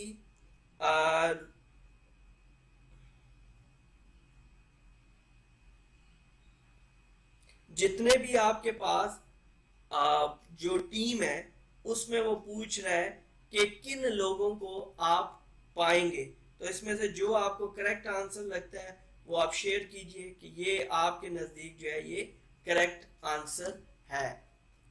then we have the first task of the HACCP team should be, क्या करेगी HACCP team? सबसे पहले A point है to identify the scope of the HACCP plan, number B, provide training about HACCP principles and techniques, number C, to ensure the flow and technology of the process, and the D is to audit the practical aspects of the food operation। तो ये जो है ये हमारे पास आ जाएगा और इसमें से जो आपको करेक्ट लगता है वो आप डिस्कस करेंगे या उसको आप पॉइंट आउट करेंगे। अब जी मॉड्यूल 4 हमारे पास आ गया इस कोर्स का, वो है describe product and identify intended use, के जो प्रोडक्ट है उसको आप बताएंगे कि क्या है और ये किस मकसद के लिए इस्तेमाल होगी। तो ये हमारे पास इम्पॉर्टेंट चीज़ है और इसके बारे में हमारी इंफॉर्मेशन जो है वो बिल्कुल अप्रोप्रिएट होनी चाहिए, अदरवाइज चीज़ें जो हैं वो मुख्तलिफ सिम्त में जा सकती हैं, वो आपके लिए प्रॉब्लम बन सकती है। देन प्रोडक्ट डिस्क्रिप्शन क्या है? Assist in identify. अब ये प्रोडक्ट डिस्क्रिप्शन जो अमल है ये किस लिए मदद है, क्या मावनत कर रहा है, क्या इसका यूजेज है? Assist in identification of hazard, मदद देगा जब हमें पता है कि ये प्रोडक्ट इसकी ये इंग्रेडिएंट्स हैं, ये इसका मेथड है, इस तरह से पैकिंग मटेरियल में आएगी, तो हमें मदद मिल जाएगी कि हम आइडेंटिफाई कर सकें इसके हैजर्ड्स क्या हैं। Assist in identification of hazards, HACCP team must make a complete description of each food product including ingredients, processing method, packaging material। ये तीन चीजें हैं जो प्रोडक्ट डिस्क्रिप्शन के अंदर लाजमन होनी चाहिए। और क्या होगा मतलब और क्या हो सकता है, या आप ये कह सकें कि लाजमन और क्या चीजें इसमें होंगी? It should include name of the product, ingredients and composition, तो कंपल्सरी चीज है। Potential to support microbial growth, brief details of the microbial growth ये होती है कि बायोलॉजिकली ना उसके अंदर कोई चीज़ पैदा होने का अंदेशा क्या है, जिस तरह फंगस लगती है, ठीक हो गया, तो वो ब्रेड पे या किसी चीज़ पे, तो ये माइक्रोबियल ग्रोथ होती है चीज़ों की जो उनको मुतासिर कर सकती है। तो वो आपने देखना होता है कि कितना पोटेंशियल है, कितनी देर में ये हो सकता है इसको। Brief details of the process and technology used in production, appropriate packaging and intended use। appropriate packaging का आपको पता हो, किस मकसद के लिए इस्तेमाल का पता हो, टारगेट पॉपुलेशन कौन लोग इसको इस्तेमाल करेंगे, तो ये तमाम तर चीजें आपको पता होनी चाहिए। फॉर्मुलेशन ऑफ प्रोडक्ट के अब आप ये देखेंगे कि प्रोडक्ट की हमें पता है प्रोडक्ट डिस्क्रिप्शन आ गई है, अब वो जो प्रोडक्ट की फॉर्मुलेशन है वो रॉ मटेरियल से लेके एंड प्रोडक्ट तक क्या है, कैसे है, किस तरह से है, तो उसको हम जरा देखते हैं। What raw materials or ingredients are used, आपको मेक श्योर करना पड़ेगा कि रॉ मटेरियल या इंग्रेडिएंट्स रॉ फॉर्म में कौन से यूज हुए हैं। Are microorganisms of concern likely,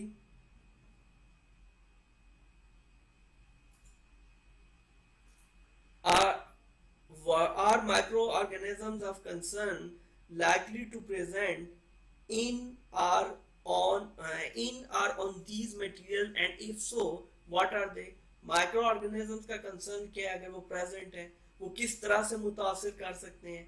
if food additives or preservatives, ये यूज होते हैं कि फूड को प्रिपरेशन के लिए कुछ चीज़ों को जब डाला जाता है वो एडिटिव्स में होते हैं, और उनकी फूड की लाइफ बढ़ाने के लिए जो चीजें हम इस्तेमाल करते हैं उनको प्रिजर्वेटिव्स बोलते हैं। Are they used at acceptable levels, and at those levels do they accomplish their technical objective, के उनका इस्तेमाल उस हद तक होना चाहिए जिस हद तक टेक्निकली आप उसको सिक्योर कर सकें, या सिक्योर से ज्यादा वर्ड बेहतर ये होगा कि टेक्निकली आप उसको डिफेंड कर सकें, तो वो आपका जो है ना उस हद तक इस्तेमाल करेंगे।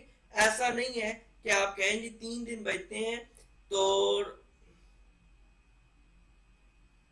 3 दिन बच रही है फूड, चलो हम एडिटिव प्रिजर्वेटिव्स और डालते हैं ताकि हमारे 10-15 दिन निकलवा देगी, तो उसमें आपने इस चीज को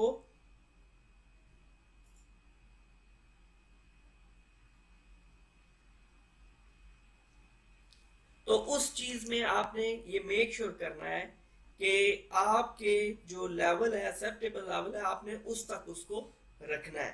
देन हमारे पास आता है will the pH of the product prevent microbial growth or inactive pathogens. Pathogens basically bacterias होते हैं, ये फूड से रिलेटेड होते हैं, ठीक है जी। पैथोजेंस जो हैं वो फूड से रिलेटेड बैक्टीरियाज होते हैं, आगे चल के हम उनको डिस्कस करेंगे। नेक्स्ट हमारे पास आता है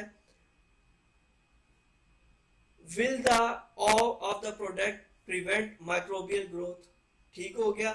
अब ये जो पीएच है ना, ये याद रखिएगा, ये पीएच जो एब्रिविएशन है ये आपके पास आती है पोटेंशियल हाइड्रोजन की, कि इसके अंदर कितनी पोटेंशियल हाइड्रोजन मौजूद हो सकती है जिसके नतीजे में हमें इससे ये जो है प्रॉब्लम है वो आ सकती है, तो उसके अंदर हम उसको देखेंगे।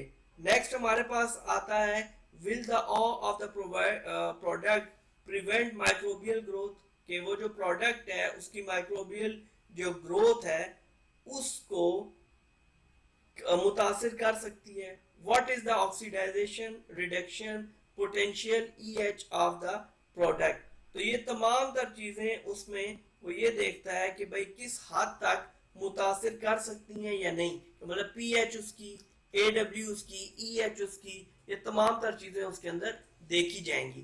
Then processing and preparation checklist, कि इस टीम का काम बनता है कि हैजर्ड के पॉइंट ऑफ व्यू से जब फूड की प्रिपरेशन हो रही है, जब फूड की प्रोसेसिंग हो रही है, तो वो इन चीजों की एक चेकलिस्ट बनाए और मेक श्योर करे कि हर स्टेप हर स्टेज पे इस प्रोसेसिंग और प्रिपरेशन के दौरान चीजों को जो है वो प्रॉपर्ली मैनेज किया जा रहा है। Can a contaminant reach the product during preparation processing और स्टोरेज, क्या कुछ ऐसा कंटेमिनेंट पहुंचा है उस प्रोडक्ट तक, कब, किन किन अमल में, प्रिपरेशन के दौरान, प्रोसेसिंग के दौरान या स्टोरेज के दौरान, तो मेक श्योर करें उसको अवॉइड करें उसी टाइम पे। विल माइक्रो ऑर्गेनिजम्स और toxic substances of concern be inactivated during cooking, reheating और other processing. Could any microorganisms or toxins of concern contaminate food after it has been heated? तो ये हम चीजें जो है मेक श्योर करेंगे कि हीट के बगैर अब उनके कंसर्न है कंटेमिनेट किया उन्होंने फूड को, या क्या उनका वजूद अब किस तरह से फूड के साथ शामिल है। Would more fair processing be acceptable or desirable? Is the processing based on the scientific data? कि जो प्रोसेसिंग की गई है ये साइंटिफिक डाटा को सामने रखते हुए की गई है। हाउ डज द पैकेज और container affect survival and growth of micro organism, कि जिसमें आपने वो डाला है, बनने के बाद फूड को डाला है उस पैकेज में, उस कंटेनर में, तो उसके बाद माइक्रो ऑर्गेनिजम्स, उसके अंदर बैक्टीरियाज और ये चीजें पैथोजन बैक्टीरिया वगैरह पैदा होने की क्या कितने परसेंट चांस है या होने के इम्कानात मौजूद हैं या हो सकते हैं। How much time is taken for each step of processing, preparation, storage and display. तो इन तमाम की जो एक्सपायरी डेट और ये तमाम तर चीज़ें इसीलिए मेंशन की जाती हैं, और उनके मेंशन करने का तरीक़ाकार यही होता है कि आपको पता होता है कि कितना टाइम इसकी प्रोसेस में लगा, प्रिपरेशन के, स्टोरेज के और डिस्प्ले के। What are the conditions of distribution, और आप किन हालतों में इसको डिस्ट्रीब्यूट कर रहे हैं। अच्छा, अब इसके अंदर होता ये है कि बहुत सारे लोग प्रैक्टिकली काम कर रहे होते हैं, तो उन्हें आइडिया नहीं होता कि हमने किस तरह के फॉर्म या फॉर्म क्या कंटेन करे। ये ज़रूरी नहीं होता कि आप बहुत ज़्यादा डिज़ाइन किस्म का फॉर्म जो है वो इंडस्ट्री के अंदर अपनी ऑर्गेनाइजेशन के अंदर इस्तेमाल करें। बेसिकली आप कैसा भी फॉर्म डिज़ाइन कर लें, लेकिन उसके अंदर जो इंफॉर्मेशन है it should be appropriate, it should be relevant. तो उस हवाले से जो एक दो फॉर्म बनते हैं उनके हवाले से मैं थोड़ी यहाँ पे गाइडेंस देता चलूँ, ताकि जो लोग प्रैक्टिकली इंडस्ट्री के अंदर काम कर रहे हैं तो उनको इसके अंदर मदद मिल सके, वो इसको बेहतर तरीके से देख सकें। फॉर्म 1 प्रोडक्ट डिस्क्रिप्शन का जो फॉर्म होगा वो कैसा होगा, उस पर number 1 product name, common name और group of product names, the grouping of like product is acceptable of all hazards are addressed to। Number 2 उस फॉर्म के अंदर आप इंफॉर्मेशन देंगे इंपॉर्टेंट एंड प्रोडक्ट कैरेक्टरिस्टिक्स के, आखिर में हमें क्या चाहिए, प्रॉपर्टीज और characteristics of the food under review that are required to ensure its safety, example AWPH preservatives. Then how the product is to be use, के प्रोडक्ट को इस्तेमाल कैसे होना है, ready to eat, further processing required, half done जिस तरह होती है चीज़, हीटेड प्रायर टू कंजम्पशन, इस्तेमाल करने से पहले गर्म या ठंडी करनी है, टाइप ऑफ पैकेज क्या है, including packaging material and packaging condition, example modify atmosphere वगैरह में, तो वो हम देखेंगे। देन हमारे पास इसके अंदर आता है जो और इंफॉर्मेशन नंबर 5 पे आएगी हमारे पास शेल्फ लाइफ। शेल्फ लाइफ ये होती है कि कितने अरसे तक ये चीज़ पड़ी रहे तो इसकी एक्सपायरी नहीं पड़ेगी, हमें कितनी लाइफ है एक्चुअली कि ये प्रोडक्ट अगर शेल्फ में डिस्प्ले में पड़ी रहेगी, नहीं भी अगर यूटिलाइज होती, इसकी कंजम्पशन नहीं भी होती, तो ये कितना सरवाइव कर सकते हैं, including storage temperature and humidity if applicable. Where the product, number 6 है जी, where the product will be sold, कहाँ होगी, रिटेल, इंस्टीट्यूशंस, फर्दर प्रोसेसिंग, कहाँ पे इसको यूटिलाइज किया जाएगा। Labelling instruction, example handling and using instructions के हैं। Number 8 special distribution control, example shipping conditions क्या होंगी जिनमें उसको ट्रैवल कराना है, जिनमें उसको। उसके बाद आता है form 2 a product ingredients and incoming material. ये अब दूसरा फॉर्म है जो एक अलग रिक्वायरमेंट होती है इस हैसब के हवाले से। तो product ingredients and incoming material में list the product ingredients and incoming materials. This exhaustive list is required for proper identification of all potential hazards that could apply। मतलब यह है पहले फॉर्म में हमने उसके नेम से लेके आखिर तक यूज कौन करेगा, पीएच क्या, प्रिजर्वेटिव, सब को डाल दिया। ये जो आपकी एक डिटेल्ड किस्म की लिस्ट होगी, इसके अंदर बेसिकली प्रोडक्ट्स के जो इंग्रेडिएंट्स और इनकमिंग मटेरियल है, इनसे रेलेवेंट जो हैजर्ड्स हो सकते हैं और उनको देखते हुए ये लिस्ट डेवलप की जाती है। अब form 2 product ingredients and incoming material में पहले रॉ मटेरियल क्या है, पैकेजिंग मटेरियल क्या है, ड्राई इंग्रेडिएंट्स क्या हैं। अब वो आप इस तरह से लिखेंगे जैसे mushroom, domestic white, cans and salt, ascorbic acid, citric acid. Then हमारे पास अदर क्या है, इसमें वाटर म्यूनिसिपल क्या है, डेट क्या है, अप्रूव किसने किया है। तो इस तरह का आपको फॉर्म वहां पर बनाकर दिखाना पड़ेगा, देना पड़ेगा।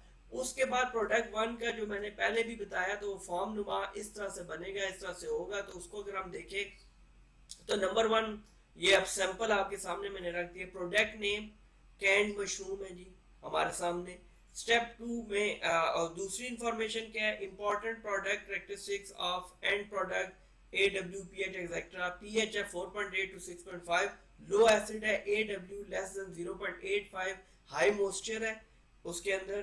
Then how the product is to be use, कैसे होगी ये मशरूम, ये कैंड मशरूम कैसे यूज होते हैं, नॉर्मली हीटेड बिफोर सर्विंग, ठीक हो गया, सर्विंग से पहले हीट करते हैं, अक्सर जगहों पे सूप और इन चीज़ों में हम इनको यूटिलाइज करते हैं। पैकेजिंग क्या होगी, हेमेटिकली सील्ड मेटल कंटेनर में होगी।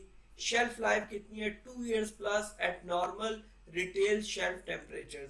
अब अगर टेम्परेचर 50 सेल्सियस क्रॉस कर रहा है फिर उसका कुछ नहीं कह सकते हम। Where the product will be sold, retail, institution and food service, could be consumed by high risk groups, inform, जो भी एल्डरली, ये जितने भी लोग होंगे वो यूज कर सकते हैं। नंबर 7, लेबलिंग इंस्ट्रक्शंस क्या होंगी, none required to ensure product safety. Special distribution control क्या है, नंबर 8, मतलब इसको उस डिस्ट्रीब्यूशन की हैंडलिंग में क्या करना है, नो फिजिकल डैमेज नहीं होना चाहिए, एक्सेस ह्यूमिडिटी या टेम्परेचर एक्सट्रीम नहीं होने चाहिए, उस सूरत में ये फूड खराब हो सकती है। उसके बाद डेट, किस डेट को ये डेवलप किया गया फॉर्म, और अप्रूव्ड बाय वूम, ये अप्रूव किसने किया है। दूसरे वाला फॉर्म देखें, ये मशरूम केन के वाले से, तो ये भी सेम उसी तरह है कि रॉ मटेरियल क्या है, packaging material, dry ingredients, other water municipal क्या है, डेट क्या है, और अप्रूव बाय वूम के, इसको अप्रूव कौन करेगा। नेक्स्ट ये हमारा मॉड्यूल नंबर 5 आ गया, construct flow diagram and on site confirmation. अब हम फ्लो डायग्राम बनाएंगे और ऑन साइट कंफर्मेशन करेंगे चीज़ों की, कि चीज़ें दुरुस्त सिमत में चल रही हैं और चीज़ें हैसब प्लान के तहत चल रही हैं। इस सारे में फ्लो डायग्राम क्या है, easier to identify routes of potential contamination के रॉ मटेरियल से लेके एंड यूजर तक जाने तक आप ये देख लेते हैं कि जब ये रूट्स आपको पता चल जाते हैं तो आपको पता ये चल जाता है आसानी कि कौन कौन से वक्त ऐसे आ सकते हैं, कौन कौन सी स्टेजेस ऐसी आ सकती हैं कि जहां पर कंटेमिनेशन हो सकती है। easier to suggest methods of control, जाहिर बात है जब आइडेंटिफिकेशन easier है तो मेथड ऑफ कंट्रोल भी हर जगह पे दे सकते हैं। How flow diagram is made, बनाई कैसे जाएगी, यूजिंग इंटरव्यूज करके आप कर लें, observation of operation, sources of information example से, what kind of data we will look for each step, जितने भी स्टेप फ्लो डायग्राम के अंदर होंगे कि हर स्टेप पे क्या हो रहा है तो हम उसमें किस तरह का डाटा एक्सपेक्ट करते हैं कि वो उसके अंदर मौजूद हो, वो उसके अंदर ऐड अप हो, ताकि हमें उसका जो फ्लो डायग्राम है उसका हमें फायदा हो सके, उससे हम कुछ गेन कर सकें जो एफर्ट की जा रही है। डाटा में include but is not restricted to, मतलब ये है कि डाटा उसके अंदर इंक्लूड हो लेकिन हम रिस्ट्रिक्ट इसलिए नहीं कर सकते हैं कि कुछ चीज़ें स्टेबल हालत में उनका कुछ डाटा होगा और जब वो प्रोसेस में जाएंगी, प्रिपरेशन में जाएंगी, उनका डाटा कुछ और हो सकता है। तो आपने मेक श्योर क्या करना है, आपने मेक श्योर ये करना है कि इंफॉर्मेशन जो है वो आप उतनी रखें जितनी बेहतर ये होगा कि आप अप्रोप्रिएट इंफॉर्मेशन रखें और रेलेवेंट इंफॉर्मेशन रखें उसके अंदर। All ingredients and packaging use biological, chemical, physical data, sequence of all process operations वो मेंटेन रखना है आपने, क्या हो रहा है, फिर क्या हुआ, फिर क्या होता है, time, temperature, history of all raw materials and intermediate and final products including the potential for delay, flow conditions for liquids and solids, products recycle and rework loops अगर पॉसिबल हो, इक्विपमेंट डिजाइन फीचर क्या होगा। On site confirmation of flow diagram, हम on site जहां पर काम हो रहा है वहां पर कैसे कंफर्म कर सकते हैं कि जो चीजें बतलाई गई थी, जो फ्लो डायग्राम बनाई गई थी उसी को फॉलो किया जा रहा है और उसी के मुताबिक जो हमारा हैसब प्लान है वो चल रहा है, हमारा जो प्रोग्राम है इसके मुताबिक चल रहा है या नहीं। On site inspection for accuracy and completeness, कि हमें ऑन साइड हम इसकी क्या करेंगे, इंस्पेक्शन करते रहेंगे ताकि फ्लो डायग्राम एक्यूरेट हो, कंप्लीट करवाए चीज़ों को, इसकी एक्यूरेसी होनी चाहिए। Draft flow diagram should be compared with actual processes, कि जो चीज़ बनाई गई थी ड्राफ्ट जो फ्लो डायग्राम बनाई गई थी वो आप देखेंगे कि एक्चुअल जो प्रोसेस हो रहे हैं उनमें क्या कंपैरिजन करेंगे कि चीज़ें किस तरह से चल रही हैं। Verification at different times of the day, all hazard team members should be involve in the flow diagram confirmation, क्योंकि उन्हीं ने सिस्टम को इम्प्लीमेंट करना है। Adjustment should be made as necessary, जरूरत के मुताबिक आप करें, कोई मसला नहीं है। अब ये हमारे पास जिस तरह से आ गई है, हम कहते हैं मशरूम्स रॉ क्या है, number 1 receiving empty cans sent, number 2 receiving dry ingredients, receiving water municipal intaking, फिर 5 पे स्टोरिंग आएगी, 6 पे स्टोरिंग, 7 पे स्टोरिंग। ये मुख्तलिफ उसकी स्टेजेस हैं कि मशरूम्स रॉ में कैसे होंगे, एम्प्टी कैन्स एंड्स में कैसे होंगे, ड्राई इंग्रेडिएंट्स क्या होंगे, वाटर म्यूनसिपल क्या होगी। तो ये इस तरह की आपने मुख्तलिफ जो स्टेप स्टेजेस इसके अंदर इन्वॉल्व होते हैं, ब्रांचिंग और ये सारी चीज़ें आपने इसके अंदर करनी है। क्योंकि जब तक ये सारी चीजें नहीं होंगी, थर्मल प्रोसेसिंग हुई, कूलिंग हुई, कन्वेइंग ड्राइंग हुई, लेबलिंग, स्टोरिंग, शिपिंग, ये तमाम तर चीजें इसके अंदर आती हैं। तो ये एक जो फॉर्म इस टाइम पे आपके स्क्रीन के सामने है, अगर आप इसका स्क्रीनशॉट ले लें और आप कहीं पे भी प्रैक्टिकली फूड सेफ्टी को देख रहे हैं, फूड ऑपरेशंस को देख रहे हैं, तो ये आपको वाकईतन उसके अंदर हेल्प आउट करेगा। देन जी हमारे पास आ गया मॉड्यूल 6, प्रिंसिपल नंबर 1। क्या कहता है जी, list all potential hazards associated with each step, conduct a hazard analysis and consider any measures to control identified hazards. अब हमने वो प्रैक्टिकल, वो उतनी जो चीजें हमने पहले की वो प्रैक्टिकली हम देख रहे थे कि उसकी शक्ल बन जाए, प्रोसेस की, सिस्टम की एक शक्ल बन जाए, एक ऐसा सिस्टम बन जाए जिसके अंदर लूप होल ना हो, जो सिस्टम जो भी हमें इंफॉर्मेशन दे, जो भी हमें आइडेंटिफिकेशन दे, वो तमाम तर चीजें बिल्कुल बराबर बैठनी चाहिए। और जब हम इस स्टेज पे पहुंचे तो हमारे पास जो इंफॉर्मेशन है वो अपनी असली और असल हालत में होनी चाहिए। अब हम प्रिंसिपल 1 पे हैं कि आइडेंटिफाई करें किसको, हैजर्ड्स को रेलेवेंट टू फूड। देखते हैं, all the food forms have some hazards, understood है। सोर्सेज ऑफ इंग्रेडिएंट्स के हैं, फॉर्मुलेशन बनी किस चीज की है, प्रोसेसिंग इक्विपमेंट क्या यूज हो रही है उसको प्रिपेयर करने में, प्रोसेसिंग एंड प्रिपरेशन मेथड्स क्या है, ड्यूरेशन ऑफ प्रोसेस क्या है, कितनी देर का वो अमल है जो फूड को प्रिपेयर कर रहा है, स्टोरेज कंडीशंस क्या होंगी जिधर इस फूड को स्टोर किया जाएगा, the experience, knowledge and attitude of personal. मतलब ये है कि यहाँ पे हमें इस चीज को मेक श्योर करना पड़ेगा कि competency of workers. When hazard analysis should be review, कि जो हैजर्ड एनालिसिस है, ये जो अमल है हैजर्ड्स को आइडेंटिफाई करना और फिर देखना कि वो हमें किस तरह से नुकसान पहुंचा सकते हैं, उसको हमें कब रिव्यू करना पड़ता है।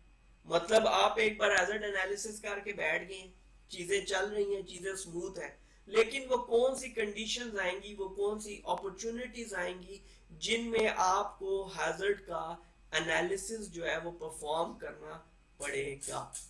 Changes in raw material change हुआ तो हैजर्ड एनालिसिस करना पड़ेगा आपको। प्रोडक्ट फॉर्मुलेशन में कोई चेंज आई, हैजर्ड एनालिसिस आपको रिव्यू करना पड़ेगा।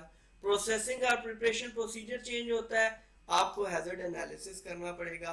पैकेजिंग का मेथड चेंज हो गया, हैजर्ड एनालिसिस करना पड़ेगा। डिस्ट्रीब्यूशन के वेज मेथड के अंदर कोई अमेंडमेंट हुई है, कोई मॉडिफिकेशन हुई है, तो हैजर्ड एनालिसिस रिव्यू होगा। यूज ऑफ प्रोडक्ट जो है वो चेंज हो गया तो हैजर्ड एनालिसिस होगा। तो ये तमाम वो अपॉर्चुनिटीज हैं जिनमें हमें हैजर्ड एनालिसिस परफॉर्म करना पड़ता है। मैं पहले बता चुका what kind of hazards are present with respect to food safety, ठीक है, with respect to food industry बात कर रहे हैं कि कौन से हैजर्ड हैं। तो 3 ही हैजर्ड इधर हिट करते हैं, फिजिकल, बायोलॉजिकल, केमिकल हैजर्ड्स, 3 तरह के हैजर्ड्स। अब बायोलॉजिकल हैजर्ड्स क्या हैं, इनको पहले हम देख लेते हैं। तो इसमें बैक्टीरिया हो सकता है, स्पोर फॉर्मिंग हो सकती है, क्लोस्ट्रिडियम आ सकती है, बोtulinum आ सकती है। फिर इसके बाद हमारे पास बैक्टीरिया नॉन स्पोर फॉर्मिंग आ सकता है, ब्रुसीला आ सकती है, जो बायोलॉजिकल एजेंट वो आ सकता है।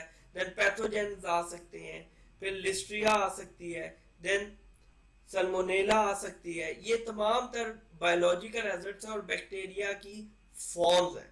देन शिगेला है, देन हमारे पास विब्रियो है, देन विब्रियो और उसके बाद यर्सीनिया। ये मेन आपने नाम इनके याद रख लेने हैं, अदरवाइज हम इनकी मजीद डिटेल में भी जा सकते हैं कि ये किस टाइम पे कितना हमें अफेक्ट कर सकते हैं।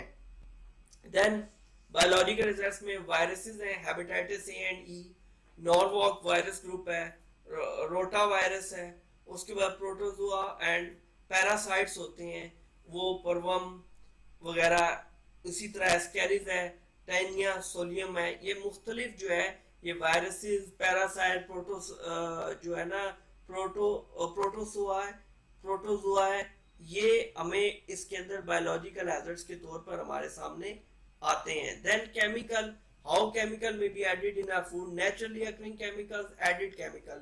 नेचुरली अकरिंग वो है जो कुदरती तौर पर ऐड अप हो जाते हैं उसके अंदर, और एडिड केमिकल्स वो हैं जो हम एज अ प्रिजर्वेटिव और इन चीज़ों के लिए इस्तेमाल करते हैं। नेचुरली अकरिंग केमिकल्स में एलर्जेंस हैं, ठीक है, माइकोटॉक्सिन्स हैं, इसी तरह हमारे पास एस्टिमाइन है, कि इसी तरह हमारे पास जो है वो आते हैं सीगोटॉक्सिन है, मशरूम टॉक्सिन है, शेलफिश टॉक्सिन है, पैरालिटिक शेलफिश हैं, डायरोकिक शेलफिश हैं, और ये मुख्तलिफ पीएसपी, डीएसपी, एनएसपी, ये शेलफिश पॉइजनिंग के साथ आते हैं। एनएसपी, एएसपी, ये तमाम तर चीजें हमारी इसके अंदर केमिकल्स की शक्ल में आती हैं। अब आगे इसमें पिरोलोजिडाइन एल्कोलाइड्स भी आते हैं, तो ये तमाम तर चीजें इनके अंदर एज अ केमिकल आती हैं। एडिड केमिकल्स क्या होते हैं, वो पॉलीक्लोरिनेटेड बीफिनाइल्स हैं, बीसीबीज, पीसीबीज बोलते हैं। एग्रीकल्चर केमिकल्स हैं जो स्प्रे के लिए यूज होते हैं।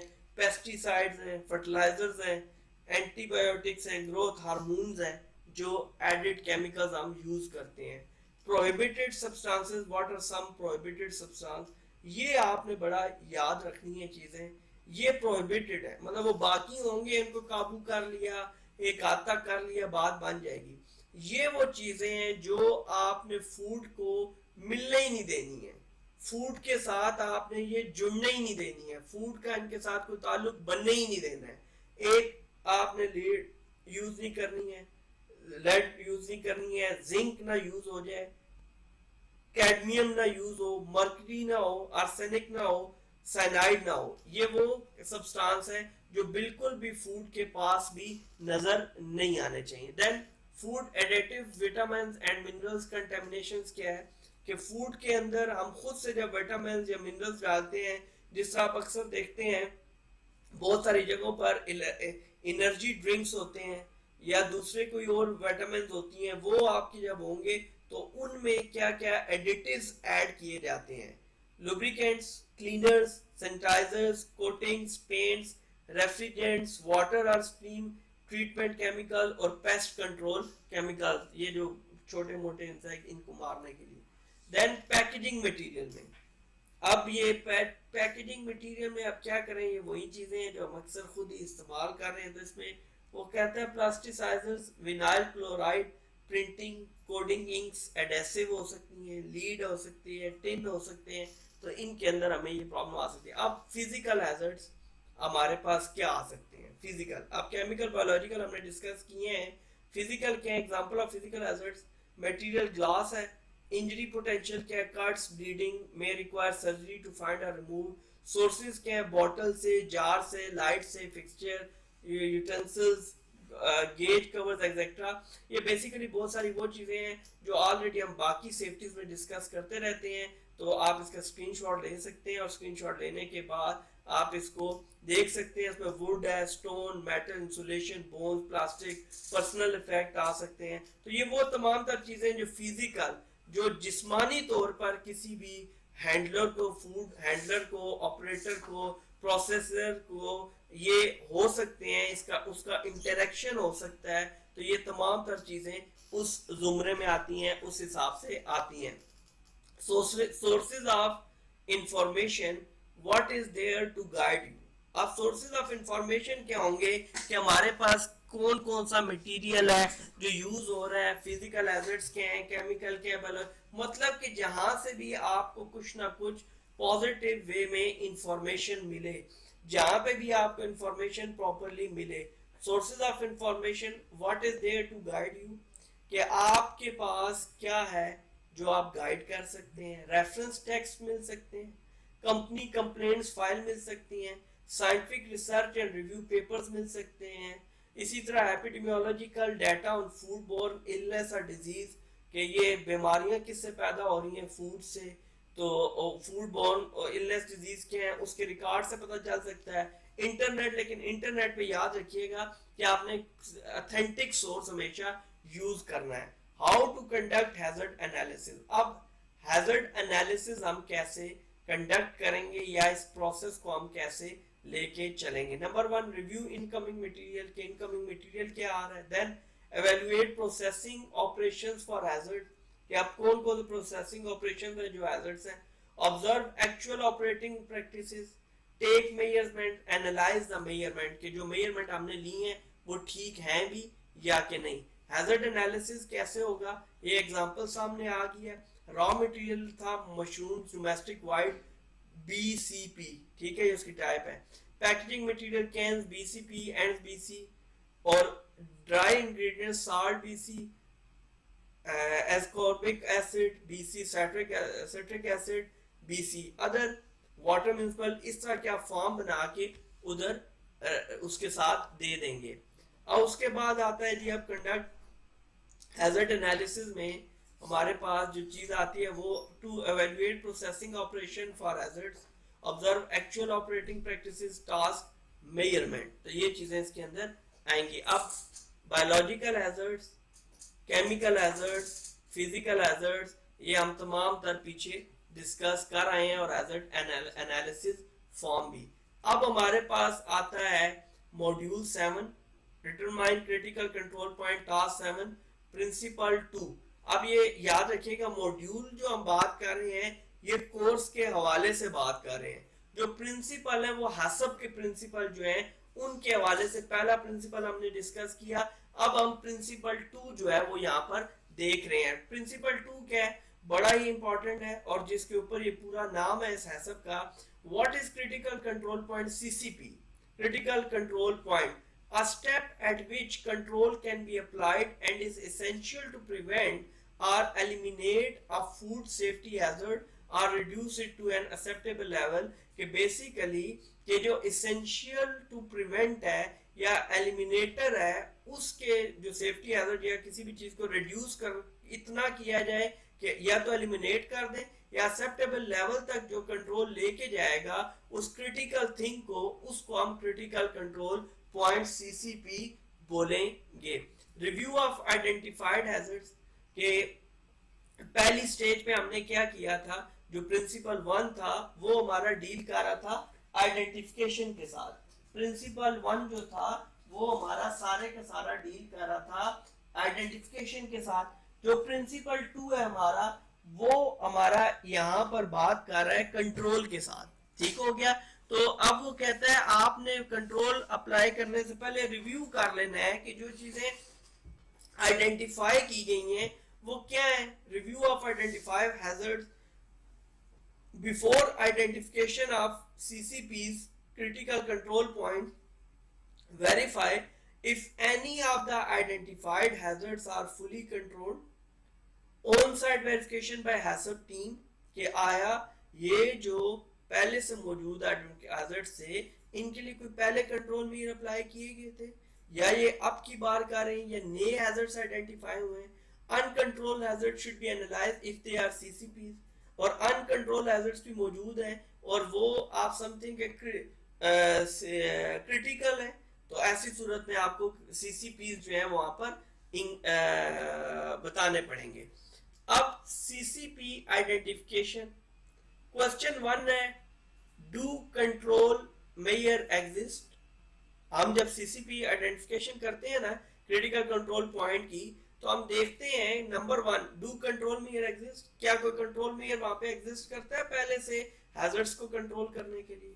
Question two, is the step specifically design to eliminate और reduce the likely occurrence of an identifier hazard to an acceptable level।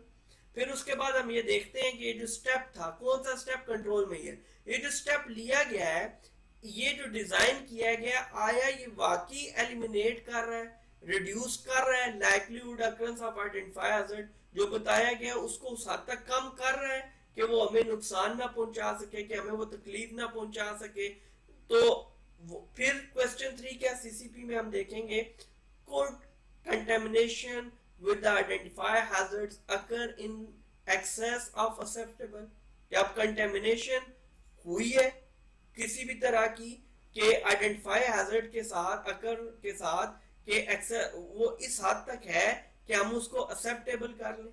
Question four, will a subsequent step eliminate the identifier hazard or reduce likely occurrence to an acceptable level, levels are increased to unacceptable level। उसका मतलब ये है इन चारों questions में कि control measure exit करते हैं, अगर करते हैं तो क्या वो इस काबिल हैं कि वो एलिमिनेट कर रहे हैं, रिड्यूस कर रहे हैं, क्या वो कंटेमिनेशन के ऊपर काबू पा के रखे हुए हैं, इस हद तक एक्सेप्टेबल हैं कि हम उनके ऊपर चल सकते हैं या नहीं चल सकते हैं, या उनके ऊपर बिलीव मतलब आप यकीन रख सकते हैं, रिलाई कर सकते हैं या कि नहीं। तो उसमें हमें उसको मेक श्योर इन क्वेश्चंस अगर कर सकते हैं तो ठीक है, नहीं कर सकते तो फिर आपके पास नए जो है करेक्टिव एक्शंस आ जाएंगे। CCP should be identified numerically. अब आपने इसको न्यूमेरिकली करने के लिए कैसे, B biological, C chemical, P for physical use होगा। ठीक हो गया जी। If the second CCP identify will control a chemical hazard, it is recorded as CCP2 और ब्रैकेट में आ जाएगा हमारे पास C2 जो है उसका हमारे पास नंबर आ गया। ठीक है, सेकंड सीसीपी आइडेंटिफाई हो गया। ठीक है, दूसरा आइडेंटिफाई हुआ है तो CCP2 आएगा और C for chemical. If the fifth CCP will control both a biological and a chemical hazard at the same processing operation, it is recorded as CCP5BC। अब कंट्रोल क्या है, पांचवें, तो CCP5 लग गया, लेकिन कंट्रोल किसको कर रहा है, बायोलॉजिकल और केमिकल हैजर्ड दोनों को, तो फिर BC दोनों आएगा। ठीक हो गया जी। CCP identification, critical control point identification में hazard identified on forms 5, 6 and 7 जो कि हमने पहले ही डिस्कस कर लिए हैं, are either controlled at some point in the food establishment or cannot be controlled by the food operator। Each hazard not controlled by the operator should be re-examined to determine whether a control measure could be established by the operator।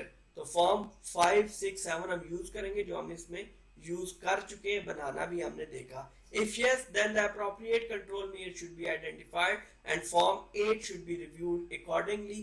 कि हम उन forms को अगर हम देखते हैं कि operator ने ये चीजें मिस की हैं तो हम फिर अप्रोप्रिएट कंट्रोल मेजर वहां पे आइडेंटिफाई करेंगे, वो इम्प्लीमेंट करेंगे और फॉर्म 8 को हम फिर रिव्यू करेंगे उसके अकॉर्डिंगली। ठीक है, तो फॉर्म 8 को हम रिव्यू करेंगे उसके अकॉर्डिंगली, तो उसका हमें फायदा ये होगा कि जो चीजें लैग कर रही थी उन चीजों के ऊपर हमारा जो है वो कंट्रोल आ जाएगा। अब फॉर्म 5 पेज 56 पे हमने देखा था हैजर्ड आइडेंटिफिकेशन और बायोलॉजिकल हैजर्ड्स हमने वहां पर देखे थे। तो उनके अंदर अगर हम बात करें, उनको देखें, तो अब ये देखें हमारे पास आता है ब्रांचिंग BC है कि ये आपके बायोलॉजिकल और केमिकल हैजर्ड्स के लिए था। स्लाइसिंग जो थी, डाइसिंग, वो CP के लिए था, वो केमिकल और फिजिकल के लिए था। इसी तरह हम देखें कि कूलिंग वो बायोलॉजिकल के लिए था कि उन हैजर्ड्स को भगाता है। तो इस तरह से ये फॉर्म काम करते हैं। ठीक हो गया। प्रोसेस स्टेप हमारे पास इसके अंदर आ जाते हैं, refrigerated mushroom storing, improper storage temperature and humidity could result in increase of bacterial load। तो GMP, GHP वगैरह जो है वो इक्विपमेंट है तो ये चीजें हमारे सामने आ सकती हैं। तो इस तरह से हमने हर हैजर्ड की जो है वो आइडेंटिफिकेशन करनी है और फिर उनसे हमें नुकसान क्या पहुंच सकता है उसको भी हम देखेंगे। देन हमारे पास आ गया केमिकल हैजर्ड। ये फॉर्म थोड़े बहुत आपसे जहाँ पे आप काम कर रहे हैं, जब जिस ऑर्गेनाइजेशन का पार्ट है उससे कुछ वेरी कर सकते हैं, कोई मुख्तलिफ हो सकते हैं, लेकिन बेसिकली इंफॉर्मेशन इसी तरह ही होती है। केमिकल हैजर्ड के हवाले से बात कर रहा है, देन इसी तरह फिजिकल हैजर्ड्स के हवाले से बात कर रहा है, और ये एम्प्टी कैन्स एंड ये तमाम तर चीज़ें आप पीछे पेज 55, 56, 57, 59 के ऊपर डिस्कस करके आए हैं। यहाँ पे सिर्फ ये एक आपके सामने टेबल की शक्ल में मौजूद है। Then form 8 CCP determination page 60 के ऊपर हमारे पास मौजूद था, जो इसका था तो वो मैंने इसके साथ ऐड अप कर दिया।